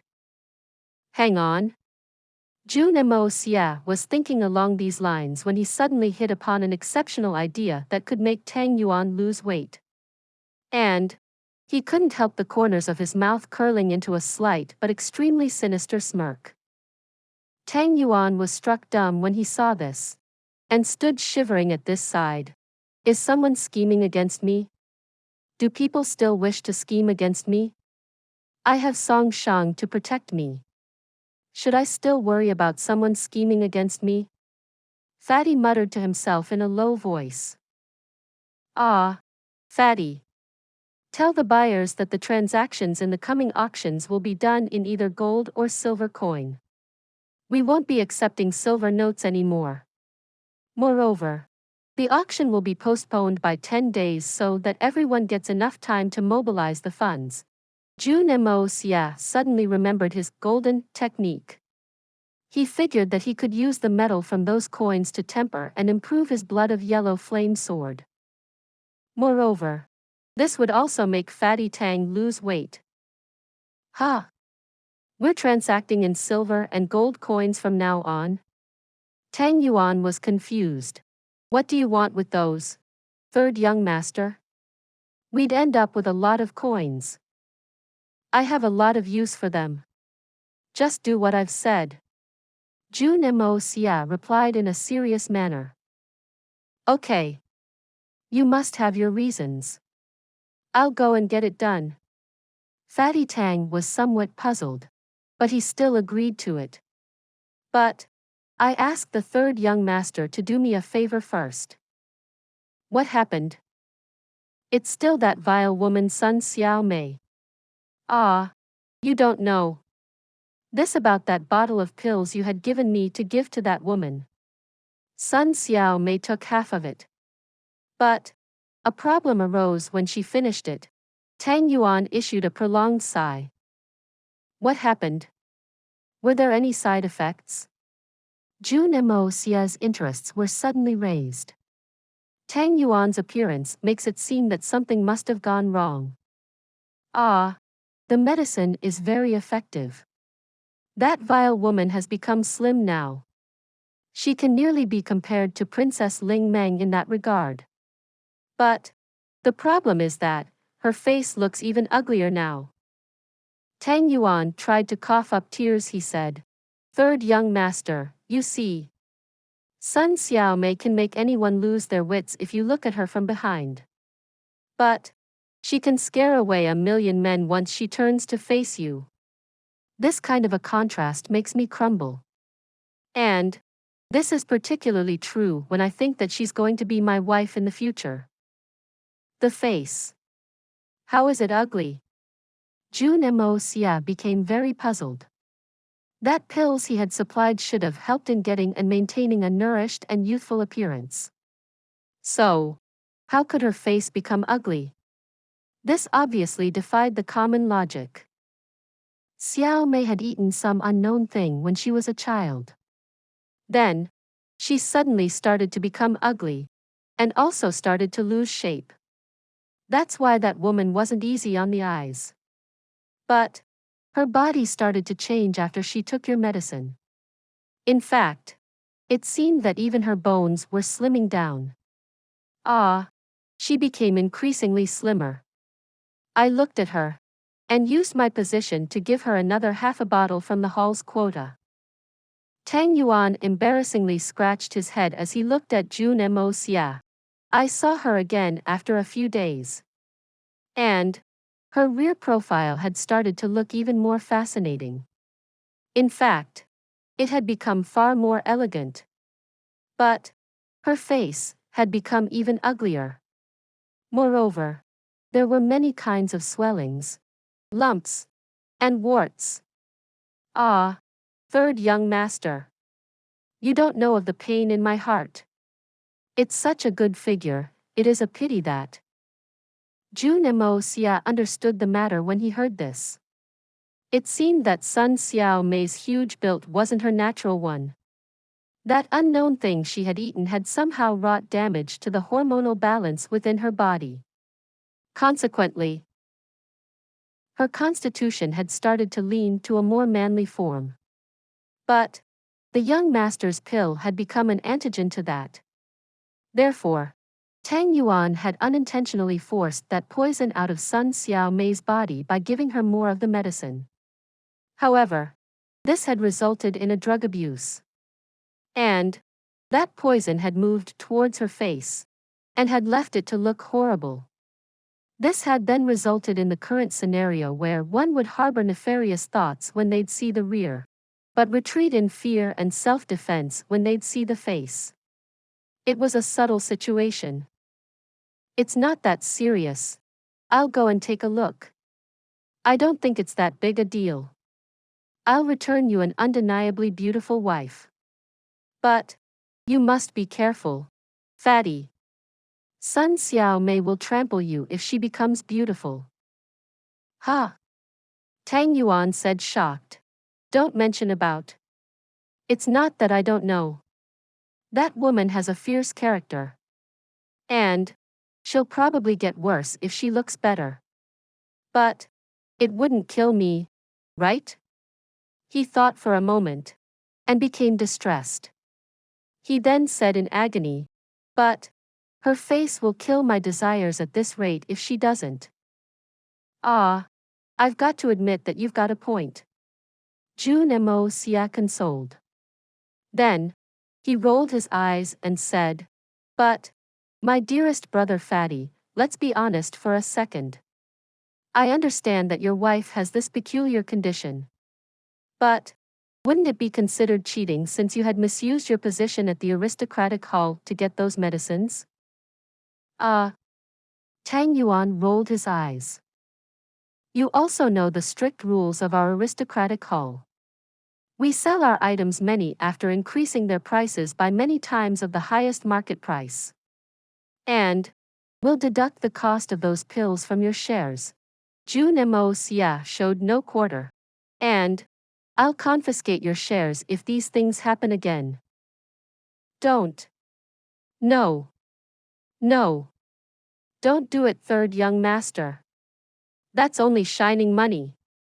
But that shining money is my life. You plan to take your brother's life? I'm your brother. Tang Yuan let out a miserable and mournful shout. It was like the man's heart had been ripped out. He teared up, and his nose ran as he retorted. You can't do this. You're very cruel. Boo-hoo. I had never imagined that this would happen to me. I've been robbing the whole world with my tricks. But I never thought that Jun Moxie would rob me upon his return. Is it karma? Then, you take your pick. Do you want a pretty wife or do you want money? Jun Moxie held his hands behind his back as he ignored Fatty's pleading. This, money is my life. But a wife is like a lifeline. A lifeline is more important. Of course, I want the wife. Tang Yuan grunted and grumbled as he rolled his eyes at first. Then, he finally made a determined decision. Please subscribe to this channel so that we are more enthusiastic in providing the best video for you. Chapter 466. Yigu Han's Epiphany. Isn't that right? Jun Moxie opened his eyes wide and stared at him. Don't think I won't get to know if you stuff your pockets. You brat. This is only a small lesson. One bottle contains 100 pills. And each is worth about 1 million on an average. You've taken away 50 pills. And we usually consider double the prices under these circumstances. This means that you need to cough out 100 million right now. There was a bang as Tang Yuan fell face up. His mouth was foaming, and his body was twitching. However, Jun Moxie ignored it and continued, I'll count to 3, and I'll double the amount if you don't get up by then. So, it doesn't matter to me even if you remain dizzy for a long time as long as you have the funds to afford the time. But, Jun Moxie hadn't even begun counting when Tang Yuan nimbly jumped to his feet. You needn't trouble yourself with the counting. I admit to it. Fine. You're very fierce. Third young master. You opened your mouth and spoke of 100 million straight away. I barely have 300 million in total. Tang Yuan gnashed his teeth hard as he spoke up in a hateful tone at first. He then suddenly felt that he had lost his tongue. Ha! 300 million? Feck! Dang it! You're quite the businessman, Tang Yuan. You filled your coffers pretty well. I'm your dad. And yet, you've coveted 300 million from me. You have 2 choices now. First, you cough up that 300 million you've embezzled from me. Or, second, you accompany me to the Dugu family in the evening. Jun Moxie spoke up ferociously with a desire to exploit. It needed to be mentioned that Tang Yuan owned 20% shares in the aristocratic hall. And the aristocratic hall had made profits worth 900 million till date. This meant that his share was about 180 million. However, Jun Moxie had never expected this fatty would have siphoned off 300 million for himself.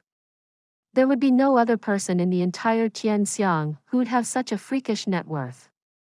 Jun Moxie would feel very uneasy at heart if he didn't exploit this fat pig in any manner.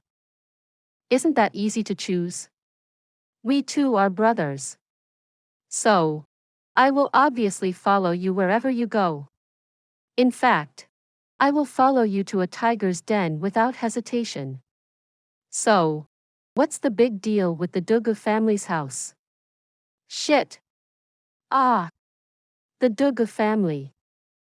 Tang Yuan hit his chest vehemently and hurriedly promised. He suddenly realized that he had spoken of the Dugu family just when he finished talking. He couldn't help but shiver. Then, he raised his head bitterly. Third young master. Your brother can't uphold his promise. I can't help it. I just remembered that I've something important this evening. And I must handle this matter. Is that so? I'm sure you'll make the right decision. And I'm sure you'll decide to accompany me. Jun Moxie chuckled as he replied. I'm genuinely busy. And I seriously can't delay this matter. Tang Yuan smiled as he looked at the young master. He thought that he could still get the better of things. I won't force you since you're busy. So, give me the 300 million instead. Jun Moxie raised 3 fingers. Oh. That matter is very trivial. Eldest brother. Hee. It's not that important. Anyway, it's my duty to accompany you to the Dugu household. How can I even say that I won't go? Dang. Will it still be no good? Dang it.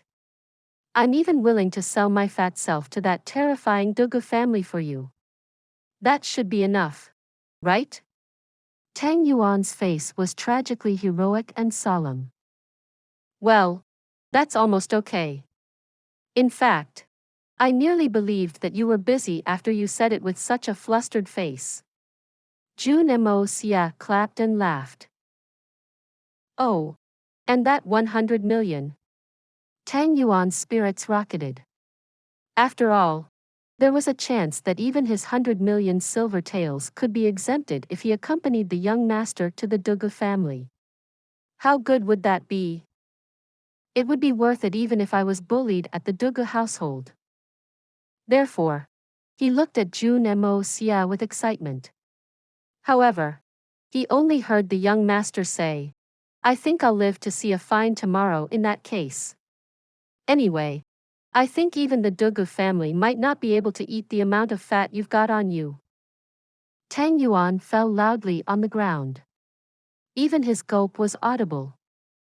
Jun Moxie noticed that there was still a lot of time left. So, he made Tang Yuan wait for him in his area, and asked him to chat with Yi Guhan. Then, he quietly slipped away. And that's because chatting with Yi Guhan was a difficult assignment on its own.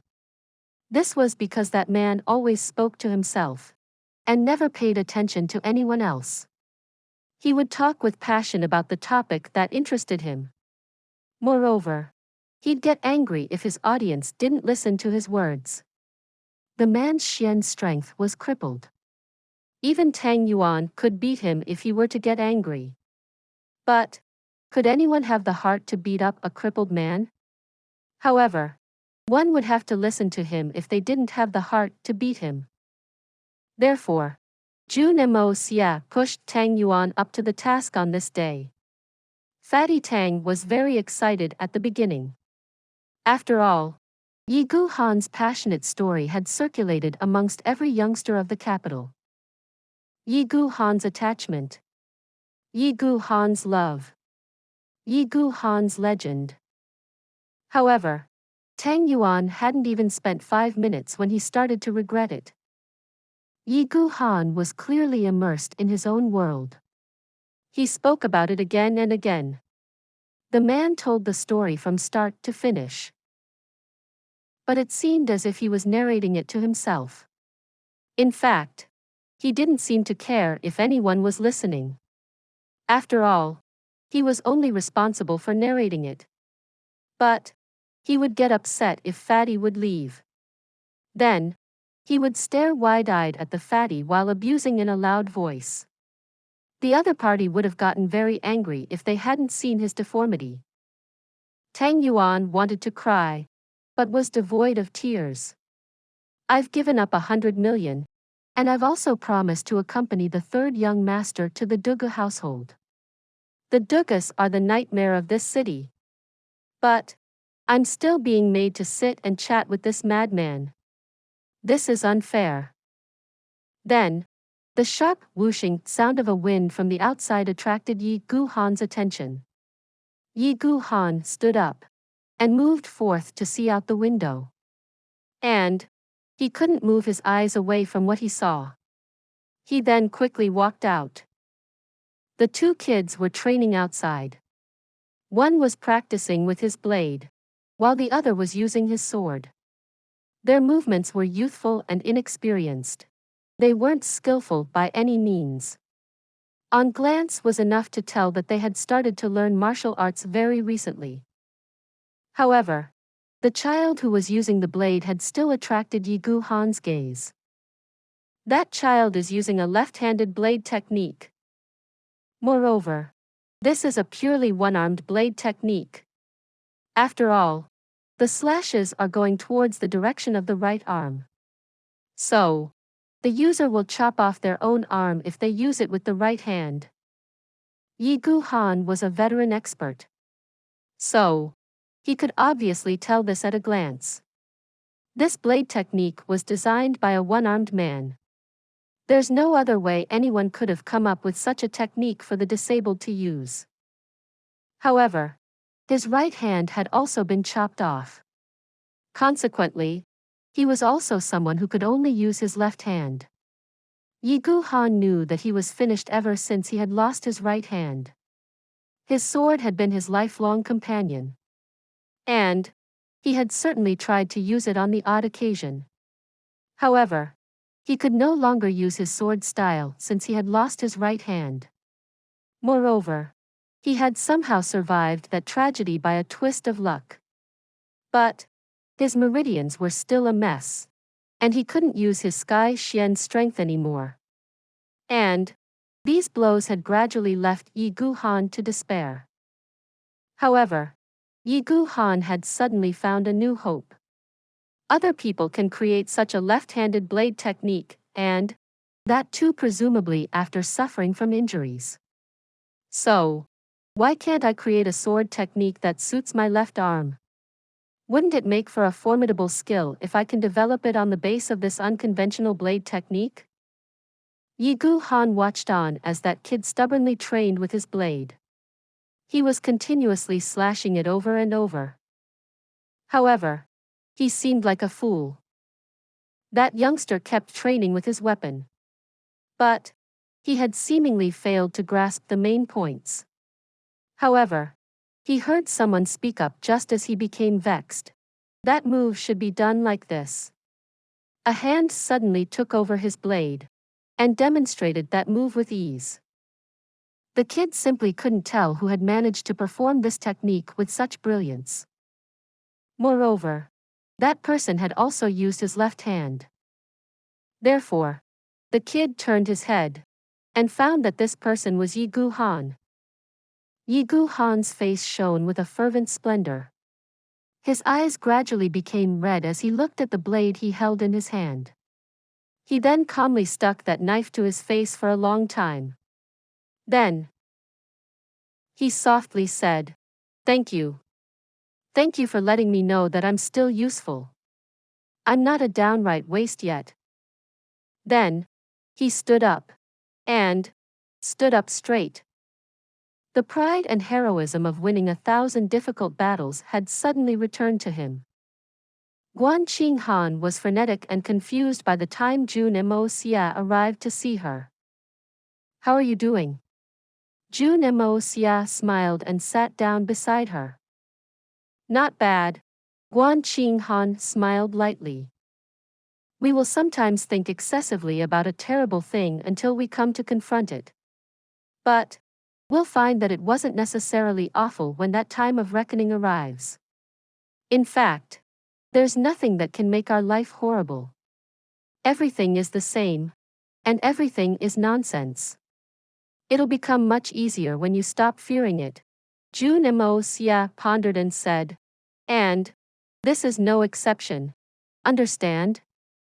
"Yes. I didn't expect this. I had never even dared to harbor such excessive expectations. I had never hoped that things would go away like this." Guanqing Han nodded gently and gave a melancholic smile as she spoke. "I had thought that this problem would make life difficult. I had believed that I wouldn't make it through. No. This matter isn't fully over yet." Jun Moxie smiled. "That's because you haven't faced your own problems yet. Third uncle is preparing to accept you as his daughter in front of the whole world. You will be a daughter of the Jun family once that happens. You won't be the eldest daughter-in-law thereafter. And anyone who tries to use that matter to defame you will become an enemy of the Jun family. And they would then have to accept the ruthless fate of being eliminated since they will become our enemy. Foster father is a good man." Guanqing Han sighed emotionally. Her eyes shone as she looked at Jun Moxie. "It's you who lacks consideration. Where does this come from?" Jun Moxie was stunned by this. "I heard that Mei Gao Jia and Kong Ling Yang were killed. Did you do it?" Guanqing Han gave him a somewhat accusatory stare. These two scholars were somewhat conservative, but they were still upright men. Moreover, their knowledge was amazing, and they had served this nation with all their heart throughout their lives. So, it's still excessive to kill such great men. Hehe, you still don't understand. Good men can sometimes bring about great harm when they do bad things. And it doesn't matter what their convictions may have been, or what their purpose was. Moreover, the disaster wrought is greater if the moral character of the person is nobler. In fact, they may even directly or indirectly hinder the progress of all mankind.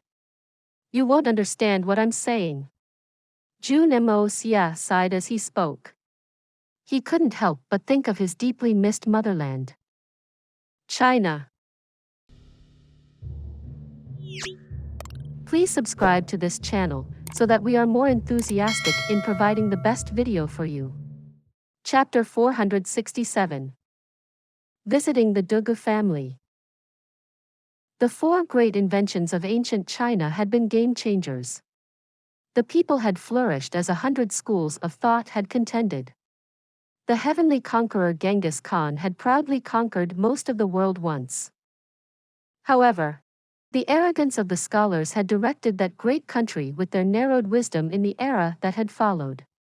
And they had closed the country off to the rest of the world. The enemy outside had made tremendous improvements as time had passed. However, these scholars had remained unaffected even though they knew. They allowed others to take advantage of their very own inventions.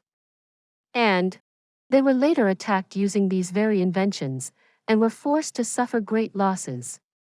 They were thus left to lag behind in both military and economy. And this same condition had continued to prevail since. Therefore, they were forced to put their efforts into chasing others instead of leading the world. These causes and effects were the result of those scholars' arrogance. But were they bad people? No. Each of them only had old-fashioned and arrogant mindsets. But their moral characters were better than many men. In fact, each of those men could be called pure and good people. But they were still the main reason why the country had lagged behind. Jun Moxie could only sigh whenever he'd recall this extremely sorrowful and helpless history. A good man turned bad is much worse than a bad man. What kind of reasoning would this make for? Most people would be left flabbergasted if one were to speak of these things. However, this is a fact of time. It can't be erased. In fact, it's impossible to erase. So, were Mei Gao Jia and Kong Ling Yang good men? Yes. And nobody could deny it. Even Jun Moxie couldn't deny it. But these two men wanted to leave their names in glory for eternity. And the decisions they made for this reason had caused harm to millions of people in Tianxiang.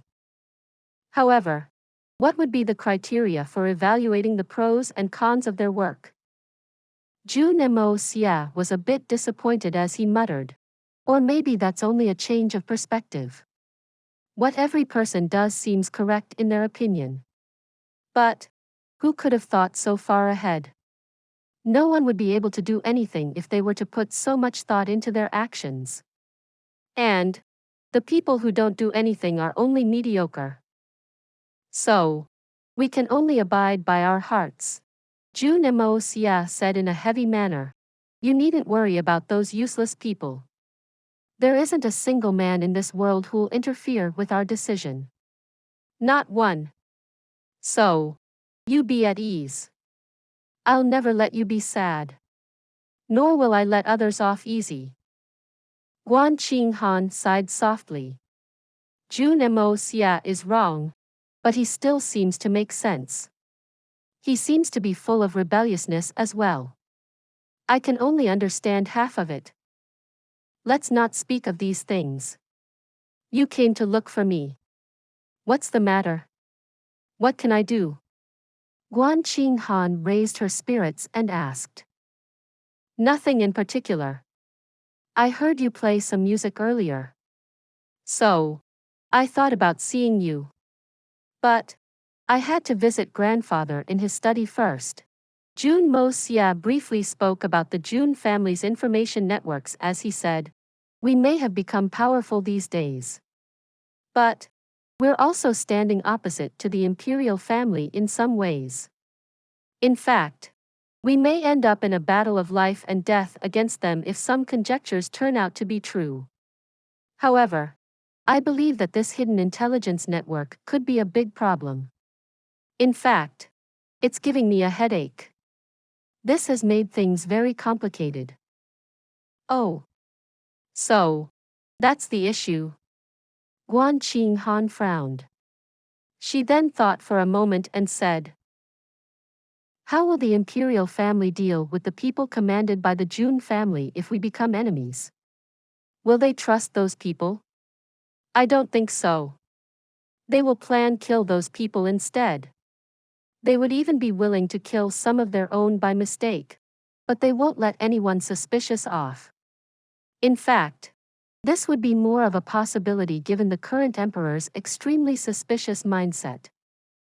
That's right. These words have roused me from my dream. Jun Moxie suddenly brightened up. He then said while smiling, I have bewildered the authorities. The imperial family won't let them live. I'm suspicious. Then, this analogy makes them even more suspicious. I've finally figured it out. This puts me at ease. Ha ha. It's all thanks to you, my darling. Guan Qinghan's face reddened. The first half of that guy's words was quite serious. And she also felt happy that he had figured out his problem. However, she hadn't expected that man to come up with those final words. Who is your darling? Don't talk nonsense. Guan Qinghan rebuked. She then became embarrassed and started to feel her body's temperature rising. I'm my darling, all right? Ha ha ha. Jun Moxie laughed heartily and escaped. He left behind a furious Guan Qinghan to stamp her foot. She eventually calmed down after a while. However, her face still remained red with a blush. The sun was setting as Jun Moxie set out carrying a gift box. He was accompanied by Fatty Tang and a number of guards. The entire retinue then journeyed towards the Dugu family's household. The young Master Tang sat swaying on a summer palanquin and followed young Master Jun. This palanquin was mainly used during the summertime. No one in Tianxiang would use this palanquin in the winters. In fact, Tang Yuan was seemingly the only person in the entire scope of land who was using this palanquin in the winters. However, Tang Yuan had no other choice. His body had become too huge. And the palanquin he had brought couldn't be used anymore. Plus, the new palanquin hadn't arrived yet. There had been a small incident the last time he had sat in a palanquin. The palanquin bearers hadn't even carried him halfway when the palanquin had broken from below. This was then followed by a crashing sound as he had fallen down on the ground. The reason was obvious: the palanquin structure hadn't been able to put up with his terrible weight and had broken. Jun Moxie increasingly felt that Fatty Tang needed to lose weight. He will die of excessive fat if he continues to put on weight like this. His bodily fat could still be considered normal in the past. But it had reached the point of obesity by now. In fact, an extreme degree of that. This could possibly even pose a threat to his life. The Hongjun Pagoda couldn't provide a weight loss pill. And this had left Jun Moxie to feel very helpless. Would I need to use a knife to cut out his fat? The four bearers were left to pant and drip with sweat by the time they completed this journey to the Dugu family's gate. The four bearers felt that they would collapse by the time Tang Yuan slowly wriggled out from the palanquin with difficulty. Lifting a palanquin for other people was a means to make money. And one could get paid for their hard work. But lifting this person's palanquin was nothing short of excruciating. The four bearers momentarily had an urge to resign. After all, that fat man's weight had increased at a frightening rate. His weight had been around 150 kilos a few days ago. It was surely more than an average person's weight, but the four bearers had still agreed to lift him. After all, the fat man didn't pay a low wage. In fact, he paid thrice the amount anyone would. The four men were surely left exhausted at the end of the job, but were still the objects of envy for their peers. However, The fatty's weight had increased by almost half his original number. In fact, the four men felt that carrying a bison would feel lighter than Tang Yuan. And that's because even a bison's weight couldn't match that of Tang Yuan's. Their peers no longer looked at them with envy these days. Instead, it seemed like they were watching a play. However, what happened next was rather unexpected for Jun Moxie. The Dugu family is surely showing some guts. He was welcomed by an unmanned gate. He held out his invitation and waited for a long time before a guard came rushing. The guard then gasped for breath and said, "The old lord has bidden the young master to enter." Jun Moxie exclaimed an "oh" before he spoke up. "How come there's no one to greet me here?" The guard rolled his eyes and thought, "I've already told you very clearly. But you still want someone to come and greet you?" Therefore, he only replied, "The old lord has said that the young master isn't an outsider anymore. So, there's no need for formalities or false welcomes." Jun Moxie nodded and said, "That's very good. Everyone here is one family.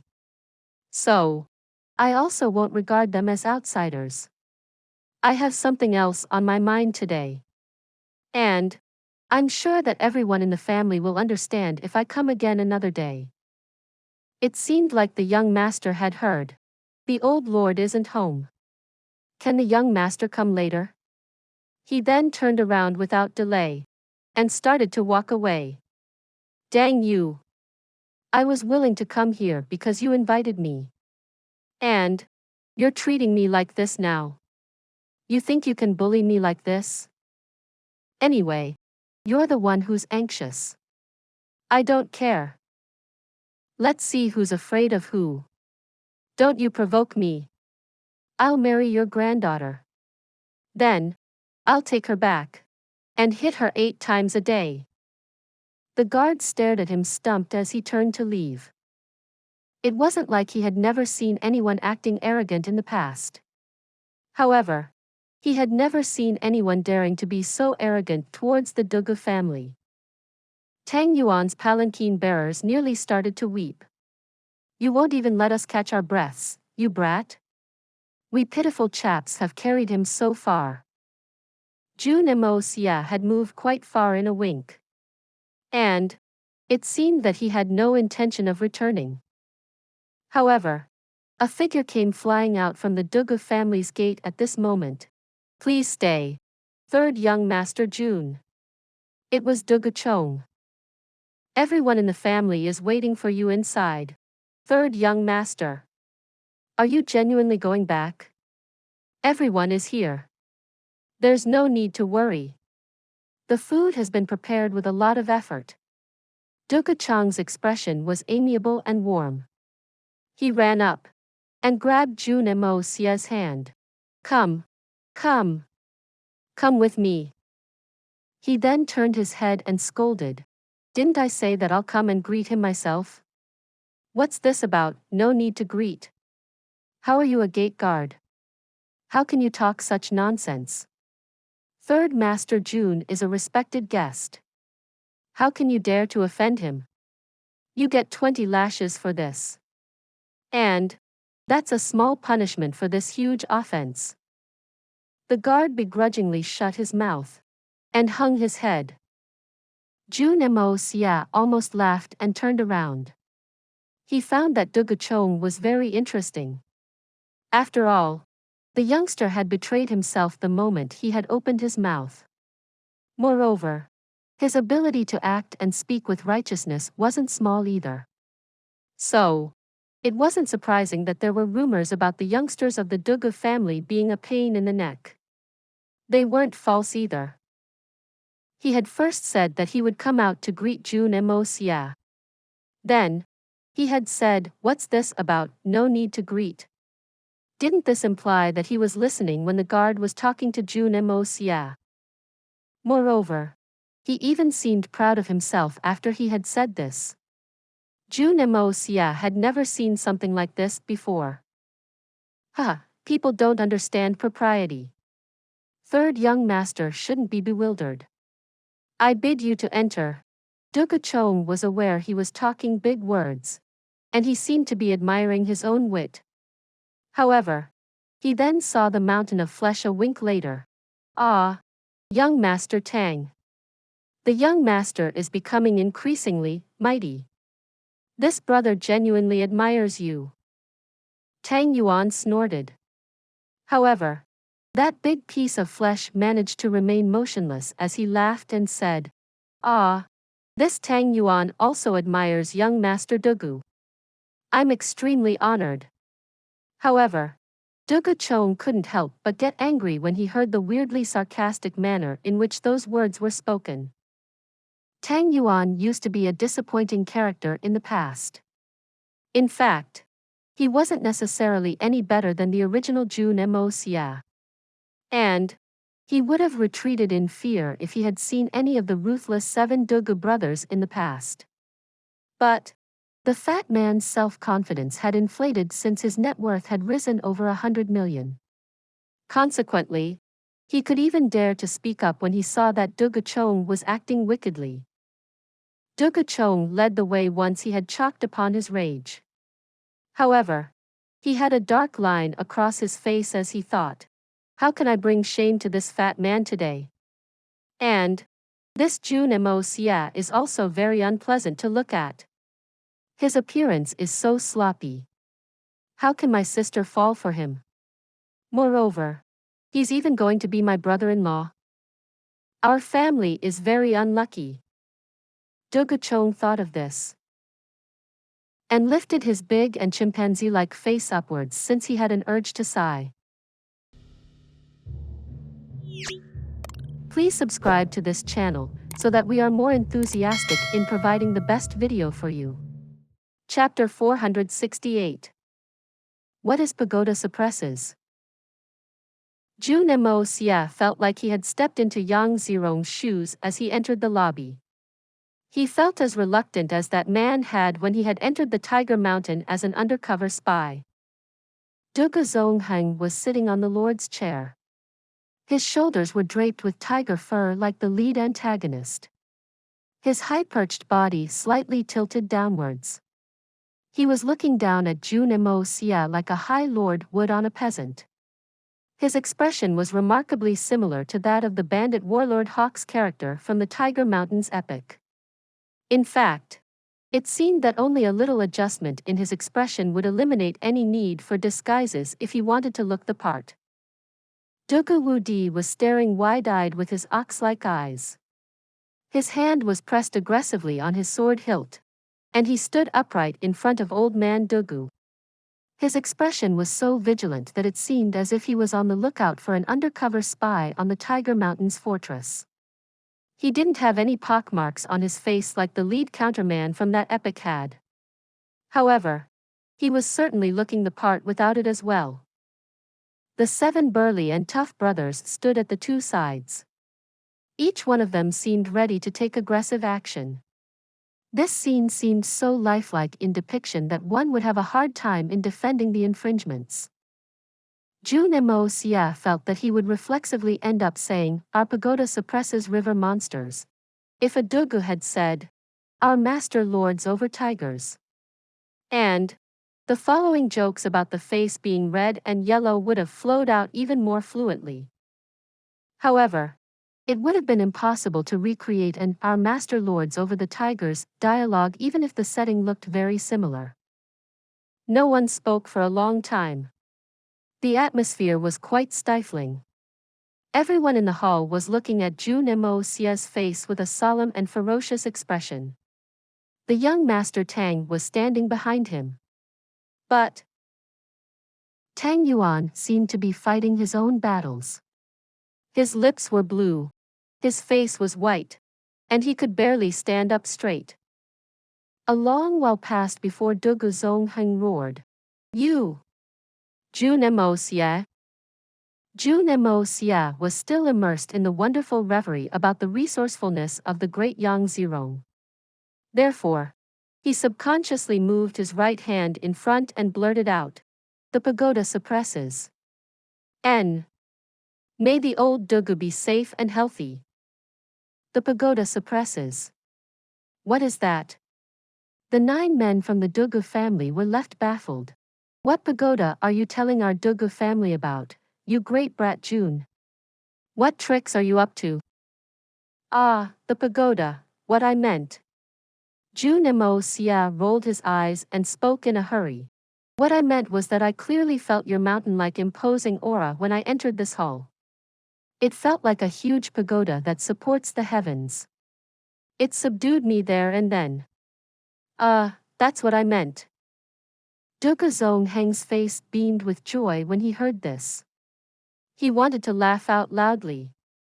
But he restrained himself and maintained a solemn mannerism. He then appeared cold on the outside as he said, "Oh, am I that mighty? You're overflowing with it. Respected old man possesses formidable might." Jun Moxie raised a thumb. "You're a good youngster. You possess discerning eyesight." Dugu Xie's laugh was refreshing. His steel needles like bread quivered as he said, "Your tongue also comes up with sweet-sounding words." A dark line covered Jun Moxie's face. "You don't need to rely on flattery and buffoonery. I can see that you're trying to look good." General Dugu Wudi saw his father laughing and felt the atmosphere changing. So, he yelled out to remind him that the matter wasn't done with. After all, they couldn't let that brat get away with it. Ah. Ahem. Ahem. Dugu Xie coughed and seated himself upright. "How am I indulging in buffoonery? Isn't your father mighty? So, why would you say that I'm only trying to look good?" "Hee, you're too kind, Uncle Dugu. I never leave my name behind whenever I do a good deed. But I always do good deeds. Doing good deeds isn't difficult for anyone. But rarely does anyone persevere throughout their lives to do good deeds, like I do." Jun Moxie's words sounded sincere. He walked about the room. Then, he found an empty chair and sat on it. Moreover, his seating position was directly facing Dugu Wudi. Dugu Wudi wrinkled his nose in anger. "Many people think that our Dugu family's people are a pain in the neck. But I'd like to show them that this brat here is a true troublemaker. My father and I made half an attempt to scare him, but this one wasn't stunned in the least. In fact, he annoyingly sat down. Moreover, he has been talking self-righteously, and has even dared to boast about persevering throughout his life to do good deeds. In fact, he didn't even blush while saying it. He's nearly as good as me." "Who told you to sit down? Stand up." General Dugu was left to fume with rage. "I, your future father-in-law, haven't given you permission to sit. But you sat down so arrogantly.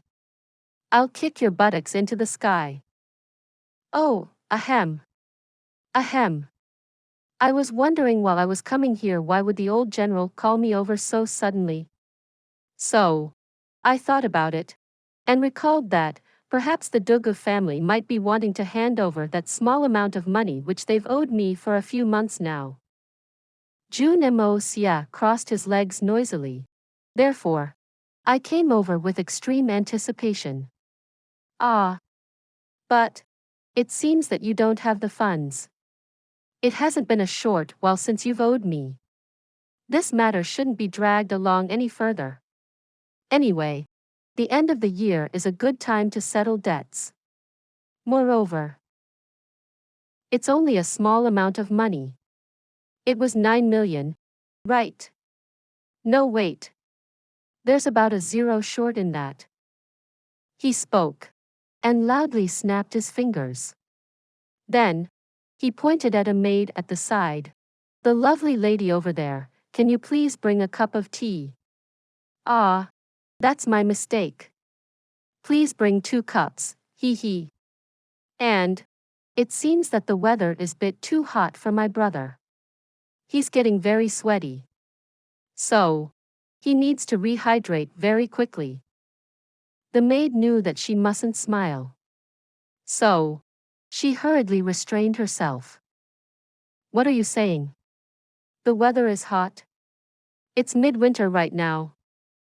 Besides, what are your eyes made of? Your fat brother is clearly very scared. Even I can see it. Jun Xie's words led to a dramatic change in the situation. General Dugu was suddenly stumped when the talk came to debts. Small amount of money. 90 million in silver is a small amount? Doesn't it hurt when he speaks? Who in all of Tianxiang can bring forth such a small amount of money? However, General Dugu also realized his point. This boy is clearly threatening me. I'll straightaway talk about those 90 million if you treat me badly. I have the identity of an indelible creditor. Moreover, this is a creditor who can make the Dugu family go bankrupt. General Dugu gasped and wheezed in anger at first. Then, he eventually roared, "Come on! Bring the tea! And bring a chair for young Master Tang as well." Then, he thought for a second, and added, "Bring the largest chair. And something that can put up a fight when someone sits on it." Dugu Chong and his brothers assumed a very strange expression as these words were spoken. In fact, they had to restrain their impulse to laugh. Ah, fatty, this old man had invited the Jun family's third young master Jun Xie for a banquet.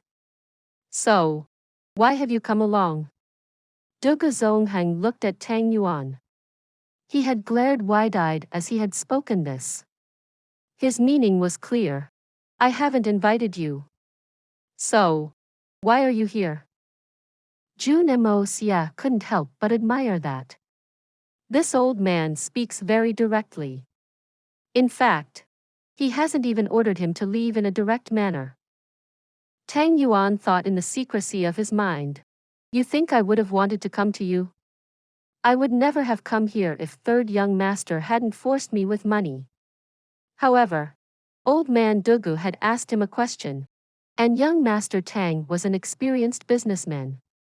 So, he knew that this wasn't the time to get scared. His stomach was still feeling the pangs of fear, but his mind had stabilized. Therefore, he braced himself as he replied, "Third young master and I are very close friends. However, we haven't been able to see each other in months. Today was the first time we got to meet. Moreover, we youngsters aren't very talented. And I didn't wish for the third young master to be alone on this road. So, I had no choice but to accompany third young master while coming here when he decided to pay his respects to old Dugu." Tang Yuan was a true friend. He could be even called an unyielding one. He had surely been dragged there by Jun Xie. However, he could also see that Jun Xie was afraid of the Dugu family for some reason. Moreover, he knew that Jun Xie would be at a disadvantage if he were to say something inappropriate. Therefore, he also raised his hands in support. "So, that's the case. You're very loyal." Dugu Zongheng nodded and spoke. "I'll take your word for it. Sit." Tang Yuan thanked him, and sat down on the huge chair that had just been brought for him. His nervousness had been expelled by this point. It must be mentioned that the quality of chair was outstanding, it merely creaked. Dugu Zongheng opened his eyes wide, and carefully sized up Jun Xie and Tang Yuan. Then, he sighed after a good while. The two notorious debauchees of the capital are two genuine men in reality. I had never expected this. He then looked at his 7 grandsons. They started to fidget and cower in fear under his gaze. Old man Dugu couldn't help but be disappointed at this. Dugu Zongheng had praised them by calling them genuine men. So, it was evident that Jun Moxie and Tang Yuan weren't lowly in his opinion by any means. And that's because even his own grandsons hadn't received that praise from him yet. It needs to be mentioned that every aspect of this meeting had been specifically arranged in the Dugu household. The old man had created that solemn atmosphere himself. Then, there was the veteran general of 100 battles with his imposing aura present amidst this setting. An average person would have sunk under the pressure long ago. In fact, the said individual wouldn't even have been able to breathe. In fact, the fatty from 4 months ago would have probably pissed his pants if he were here instead. However, Jun Moxie had acted in a very natural manner after he had arrived here. In fact, he had even laughed and jeered. It had seemed as if it was the most common thing to do. No average debauchee could have had such bearings. Tang Yuan had surely felt somewhat restricted earlier. However, even he had become freer by now. He couldn't be considered to have the same bearing as Jun Moxie. But Tang Yuan had still managed to act freely in such an atmosphere. And that in itself could be considered an achievement. However, it was a bit arbitrary of the old man to consider his grandsons unequal to those two youngsters. After all, his grandsons, and even his son had been terrified of being chided by him their entire life. So, it was like cat and mouse with them. How could they act freely and comfortably when they'd see the cat?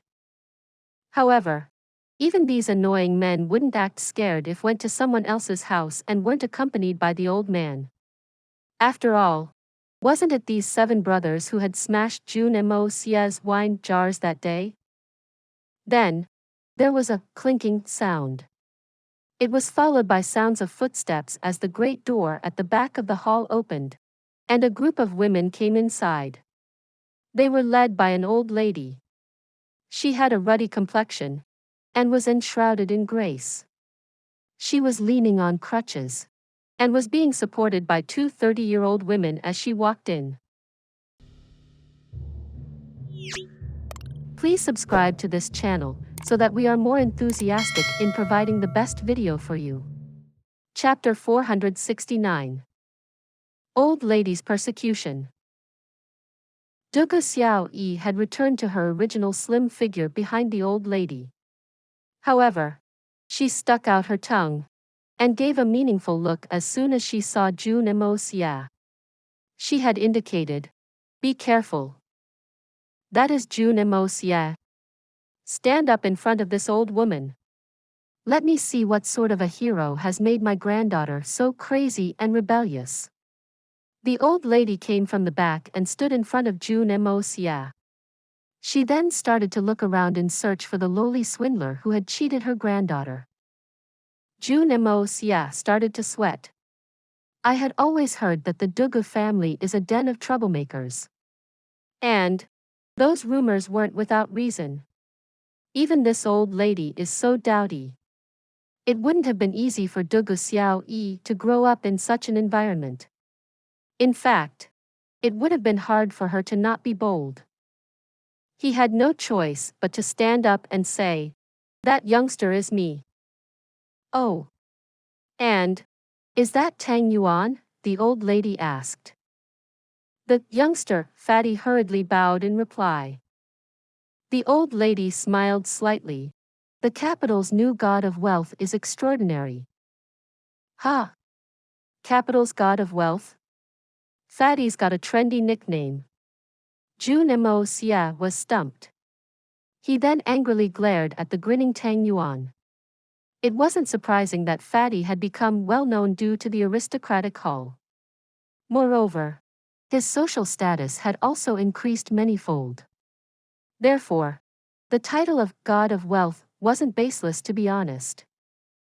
Jun Moxie cursed in silence as the old lady waved her hand. "You 7 brats go outside and play with young Master Tang. There's no work for you here. And be a good host to your guest." The 7 heroes and legends hastily agreed. and escorted Fatty out. The speed of their movements could be called fast and urgent. In fact, it seemed like they were being chased by a dog. Sit down. Don't be so formal. Old Lady Dugu nodded. She then turned and went to sit at the head chair besides Dugu Zongheng. Then, an army of women came and stood behind the old lady. However, those daughter-in-laws were watching and observing the young master very carefully. After all, they were curious about the ill-reputed young master who had bewitched their little girl and had made her fall head over heels. It was particularly true for the lady on the old woman's left. She was glaring at him without end. Dugu Zongheng and Dugu Wudi had lost their fierce mannerisms when the old lady had arrived. In fact, they had become silent out of fear and hadn't dared to speak loudly since. Jun Moxie. Heir, this youngster looks very good. Very good. He's an attractive young man, the old lady praised. She then turned her head and spoke to the others. His nose and his eyes are placed like that of a mannequin. The other women nodded in agreement. A black line spread on Jun Moxie's face. Ha! Can these words be considered a compliment to a person's appearance? It suddenly seems that I'm not a man. I'm a mannequin that resembles a man. And what's with the eyes and the nose? That's where a nose is supposed to be. Would this place be occupied by ears instead? Are they complimenting me or disparaging me? Ah!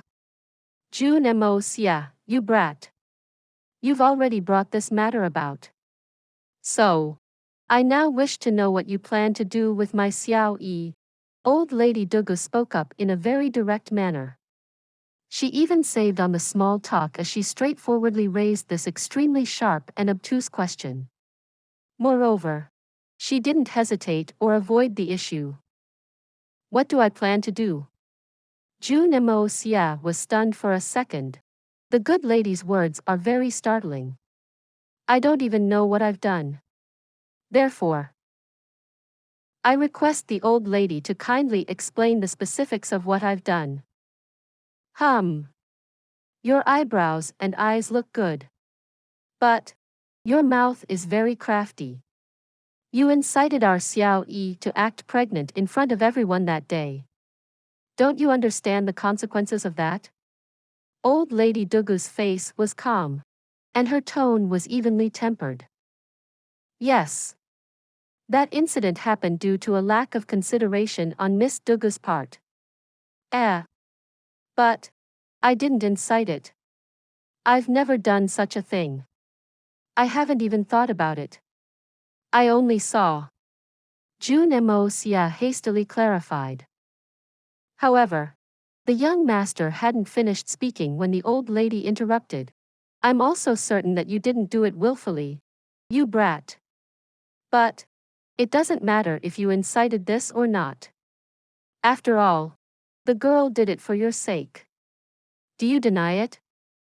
Jun Moxie had no choice but to nod. In fact, he couldn't even think about denying it. Young Master Jun had maintained a clear conscience throughout both of his lives. Therefore, denying this point would have tarnished his clear conscience. And that would have resulted in immense guilt within his psyche. This has brought the greatest amount of harm to our Dugu family's reputation. Don't you know this as well?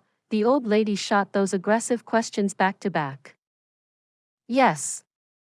But this is the Dugu family we're talking about. So, it shouldn't be that serious a matter, right? Jun Moxie frowned slightly. The Dugu family's reputation has always been a byword for doughty and shameless.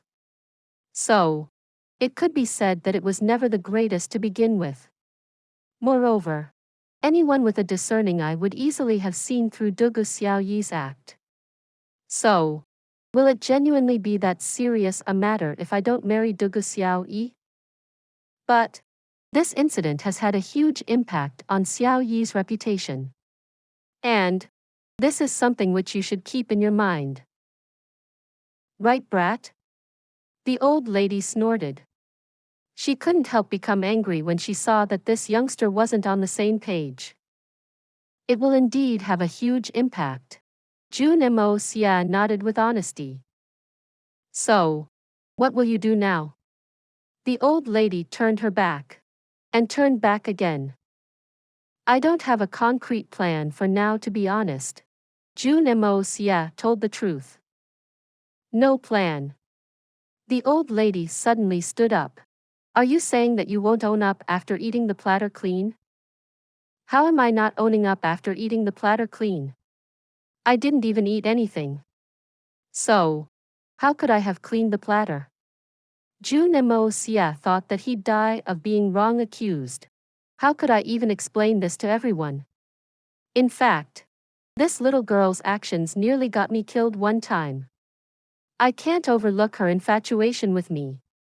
But I can't overlook the price I've paid for it either. Lady, you think I'm not capable of going round and round when it comes to beating the bush? Even I'm a bit angry because of this entire fiasco. And why am I suddenly being bullied by everyone? Let me tell you where things stand. Xiao Yi is deeply in love with you. So, you mustn't fail her. You brat. Otherwise, this old lady will never let you off, the old lady said slowly. She then looked into Jun Moxie's eyes. You're worried about Guan Qinghan, right? Jun Moxie frowned and spoke. I asked the old lady to feel relieved. I won't turn my back on Guan Qinghan even if I do accept this proposal. And I won't turn my back on Xiao Yi either. I obviously have my plans. You have a plan. Haha, having 3 wives and 4 concubines is a normal thing. However, there needs to be a distinction in status even if this is a common thing. The old lady smiled as she looked closely at Jun Moxie. Every house of men must have its leader. Similarly, there must be a leader amongst the wives as well. Wouldn't everyone struggle against each other if there's no leader? Won't that be a chaotic situation? How would that be good for you?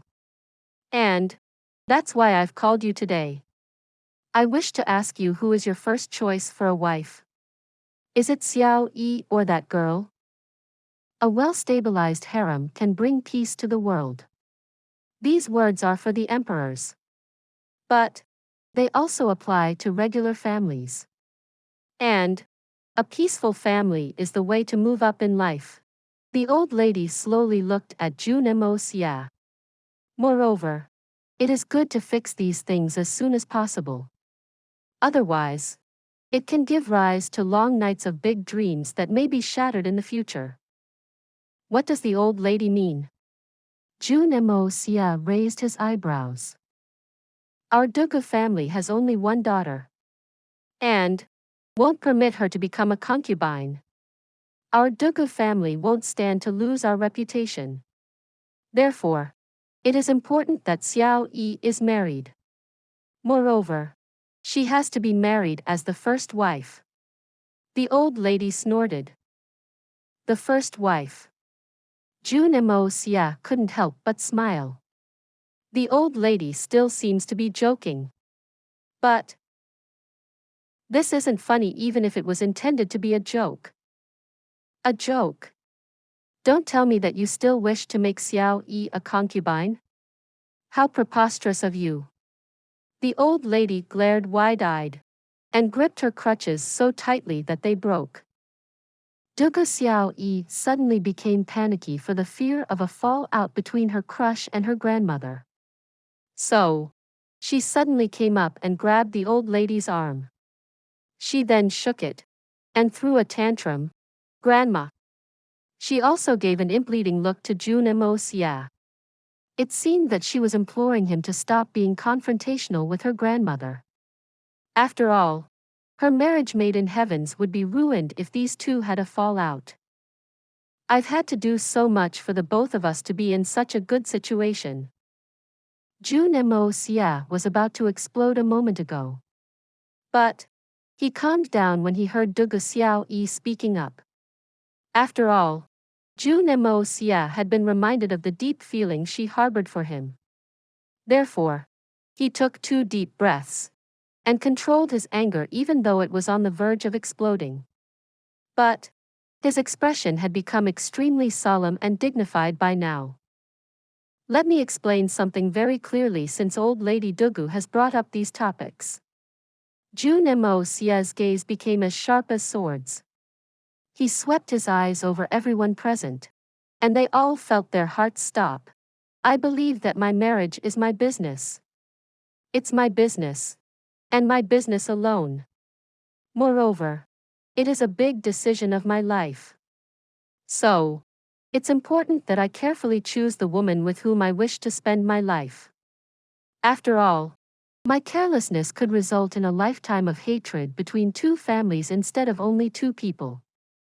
Therefore, this decision can't be taken lightly. Xiao Yi has always been deeply attached to me. And I knew this since the very beginning. But I've always thought she is too young and naive. Thus, her nature hasn't been fully formed yet. Therefore, it was possible that she may have run into a more ideal husband in the future. And this is why I had never given a straight reply. However, that trick of hers on the way back nearly got me killed. I was very angry with her over that matter, to be honest. But then, she came out with that big stomach in front of everyone at Tianxiang City's gates. And that moved me. It genuinely moved me. And I decided to make Dugu Xiaoyi my wife as a result, my Jun Moxie's acknowledged wife. The old man Dugu and his lady's expressions and minds were eased when they heard these words.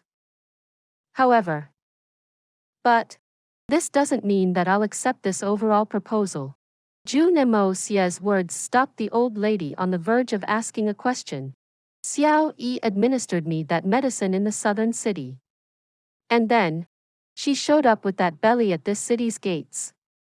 She did those things out of love for me, Jun Moxie. A man isn't a plant. So, who wouldn't be touched by it? I was genuinely and deeply moved by the reckless actions she took for my sake. But we also have to look at the other side. These 2 events are evidence of her selfish actions at the end of the day. She acted selfishly out of her feelings and took extreme actions. This has forced me and even the 2 families to accept this situation. Her actions left us with no choice. I'm sure that no one can deny this. And I'm sure that you're also very bitter about it. Please subscribe to this channel so that we are more enthusiastic in providing the best video for you. Chapter 470. This is the way to go about it. However, she did both these things on her own initiative.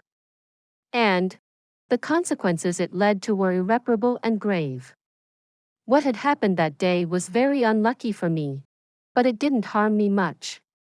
But Guan Qinghan was nearly forced to commit suicide by those rotten scholars' accusations. What would happen to the relationship between our 2 families if that issue was brought to the table of discussions? There wouldn't be any margin for leeway in that case. I'll be faced with an existential question if I accept this wedding. But the 2 families will fall out if I don't accept this marriage. It's fortunate that I've always had a favorable opinion of this little girl. So, accepting this marriage wouldn't be too difficult. But what if I hadn't liked her in the first place? It could be assumed that our families would have become mortal enemies and would have skirmished for years without an end. And that wouldn't have led to the Jun family's end. However, it would have marked the end of the Dugu family.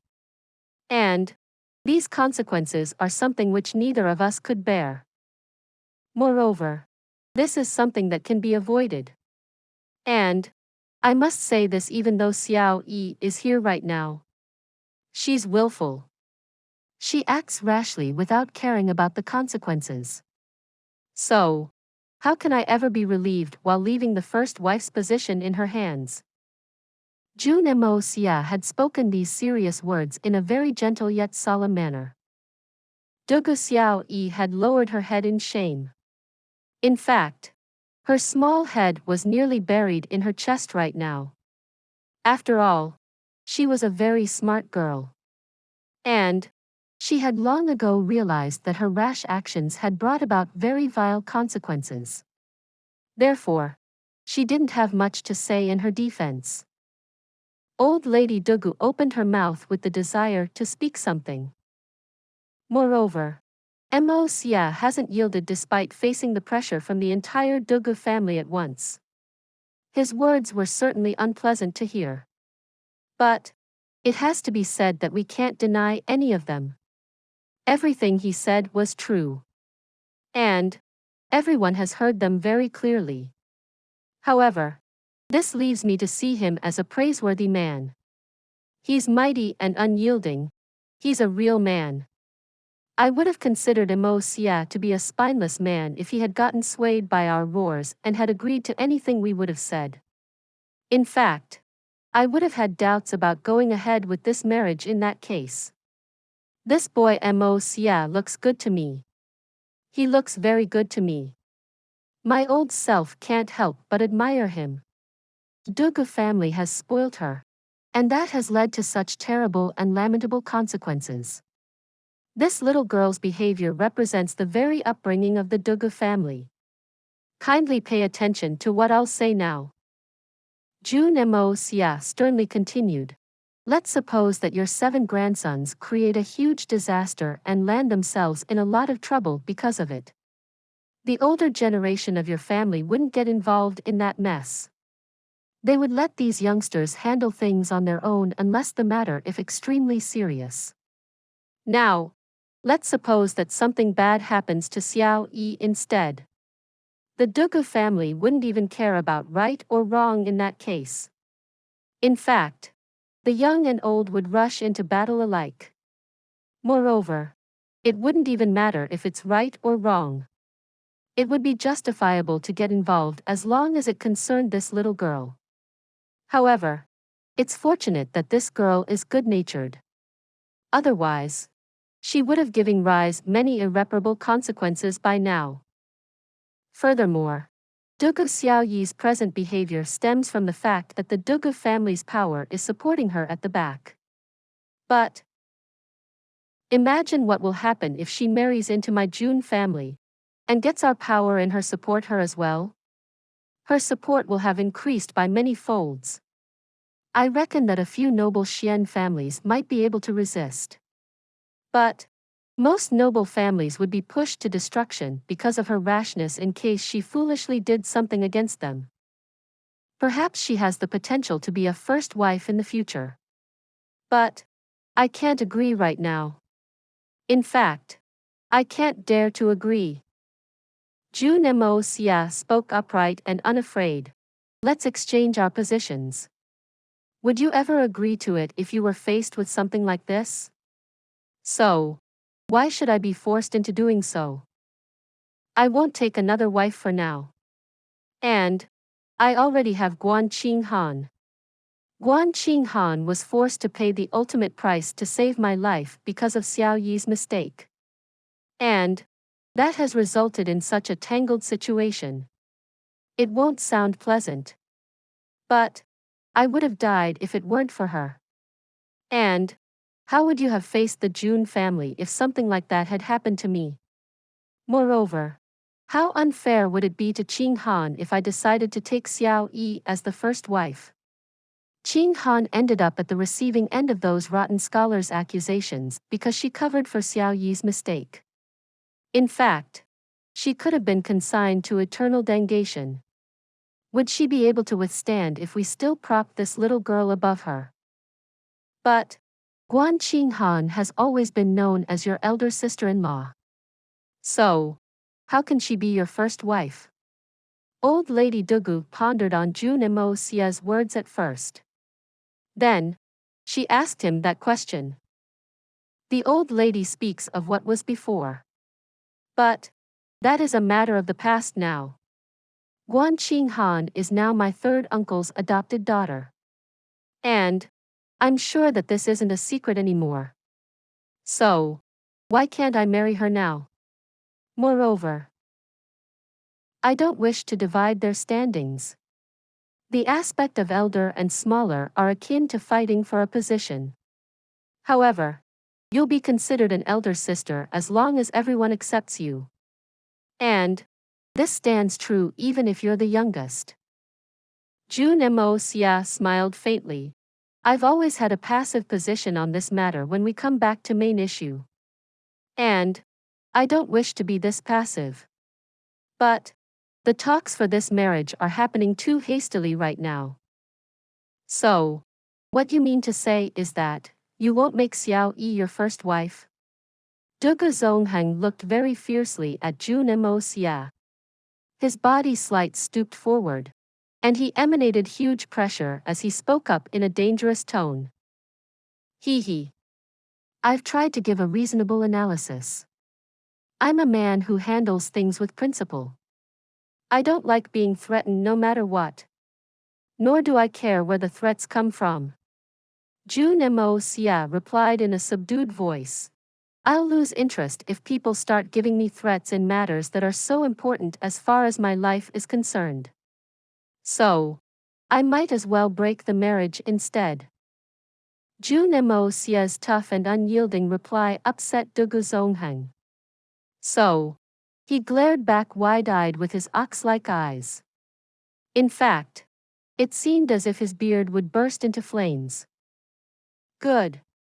That's very good. Let's not entangle ourselves in this issue any further. The old lady suddenly broke into a smile. She then continued while beaming. Xiao Yi's position hasn't been determined yet. But I'm sure that Moxie won't think about this matter anytime soon. So, this matter is like getting engaged for now. And I'm certain that the young ones will do fine on their own when it comes to matters of the future. So, why should we worry so much? Everything will be fine as long as Moxie is good to Xiao Yi. It'll be fine as long as he loves Xiao Yi. Moreover, Moxie hasn't yielded despite facing the pressure from the entire Dugu family at once. His words were certainly unpleasant to hear. But it has to be said that we can't deny any of them. Everything he said was true. And everyone has heard them very clearly. However, this leaves me to see him as a praiseworthy man. He's mighty and unyielding. He's a real man. I would have considered Moxie to be a spineless man if he had gotten swayed by our roars and had agreed to anything we would have said. In fact, I would have had doubts about going ahead with this marriage in that case. This boy Moxie looks good to me. He looks very good to me. My old self can't help but admire him. Dugu family has spoilt her. And that has led to such terrible and lamentable consequences. This little girl's behavior represents the very upbringing of the Dugu family. Kindly pay attention to what I'll say now. Jun Moxie sternly continued. Let's suppose that your 7 grandsons create a huge disaster and land themselves in a lot of trouble because of it. The older generation of your family wouldn't get involved in that mess. They would let these youngsters handle things on their own unless the matter is extremely serious. Now, let's suppose that something bad happens to Xiao Yi instead. The Dugu family wouldn't even care about right or wrong in that case. In fact, the young and old would rush into battle alike. Moreover, it wouldn't even matter if it's right or wrong. It would be justifiable to get involved as long as it concerned this little girl. However, it's fortunate that this girl is good-natured. Otherwise, she would have given rise many irreparable consequences by now. Furthermore, Dugu Xiaoyi's present behavior stems from the fact that the Dugu family's power is supporting her at the back. But Dugu Zongheng and Dugu Wudi were left baffled by this. Make up your mind. It was you who had said that he isn't good. But what can we father and son do in any case? It was your idea to test him here. Now, you're only telling us to not test him. But who'll dare to say anything even if they have something to say since you've passed this notion? You two men will make an appointment with Jun Xie in a few days. And you will settle this matter quickly. The first or whatever else can be left for later. But we must quickly seal this engagement first. The old lady made slight gestures towards the two men while she made her plans. But she didn't even look at them. Ah, you will personally go in order to show good faith. Then, you'll send a wedding planner after you've made a proper agreement. You'll then exchange the relevant documents and set an auspicious date. You must see what time is most suitable. But we must quickly arrange an engagement ceremony. She pondered for a while. Then, she again spoke up. This ceremony will mean a great bustle since the imperial family, the nobles, and officials will arrive for it. Moreover, we'll be recovering the money we'll have gifted them for a few years. However, I'll record the names of everyone whom we will have gifted something. And then, you two will go and recover the money we've spent on these gifts over time. It'll be a very thick and detailed record. You'll memorize the names of everyone we'll gift something on Xiao Yi's wedding. And I'll write each one of their names down. We won't let even one of them off. We must at least recover the money we'll have spent on the celebrations. We'll also make a list of people whom we don't consider important. After all, we'll have to give them some face. Therefore, the way to deal with this matter is this: we'll wait for these two to get married. Then, we'll send out the invitations to those not so important people. But we don't need to make it extravagant for the wedding. We'll only invite a few hundred people to the marriage. But we can expand the scale if the Jun family also pays for the marriage. After all, this is also related to the Jun family's honor. The number we invite must be clear. Let's say that we could have given 400 gifts. But we'll only make do with giving out 400 gifts by that analogy. And there's no need to call people who won't be able to return the gifts. Moreover, we'll invite everyone who has birthdays or name days in the coming weeks. We'll go and say, "Hey, isn't it your birthday as well?" Great. We'll just be exchanging gifts in that case. After all, the dates are very close. Even Jun Moxie's head got drenched in cold sweat this time around. This old lady thinks things over to the greatest extreme. This isn't a family, this isn't a normal family by any means. They're insane. Dugu Wudi's big mouth curled into a smile. He continued to nod with the expression of a miser. Correct. That's absolutely correct. Mother is brilliant. We can quickly repay the debt we owe to the Jun family once we've collected some money in this manner. Inform the astrologers to select a propitious date. And you must tell him to stagger that date with the time of birthdays. Then, inform Kong Ling Yang to come and preside over the wedding. Dugu Wudi interrupted her the moment she said that. Mother, Kong Ling Yang is dead. He glanced at Jun Moxie as he said this. Kong Ling Yang's murder was either this kid's doing, or it must have been a ghost's. He's dead? That's such a pity. He was a talented person. However, the old lady's expression didn't even change when she sighed. It seemed as if she didn't pity that a great talent had been lost. In fact, she was more mournful on the passing of the best wedding overseer instead of the death of an excellent scholar. Go and find someone from the greatest institutes of learning in that case. And be courteous to them. Dugu Zongheng nodded and replied, "This is easy. We don't get along with those chaps. But it doesn't matter in this case. We'll tie them up with a rope and bring them here if they don't agree willfully. And I'd like to see if they have the guts to not show us respect once we bring them here in ropes." "That's good."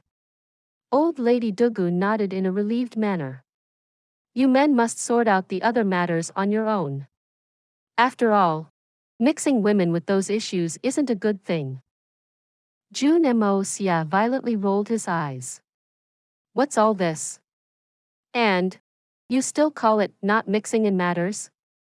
You're basically running the show here. Moreover, that Dugu Zongheng ordered to bring those people by binding them with rope. And this old woman has commented that's good to such an outrageous thing." Jun Moxie collapsed. This story will be continued to chapter 471. For those of you who are not subscribed yet, please subscribe. The interesting and best stories will be updated. See you again in the next episode.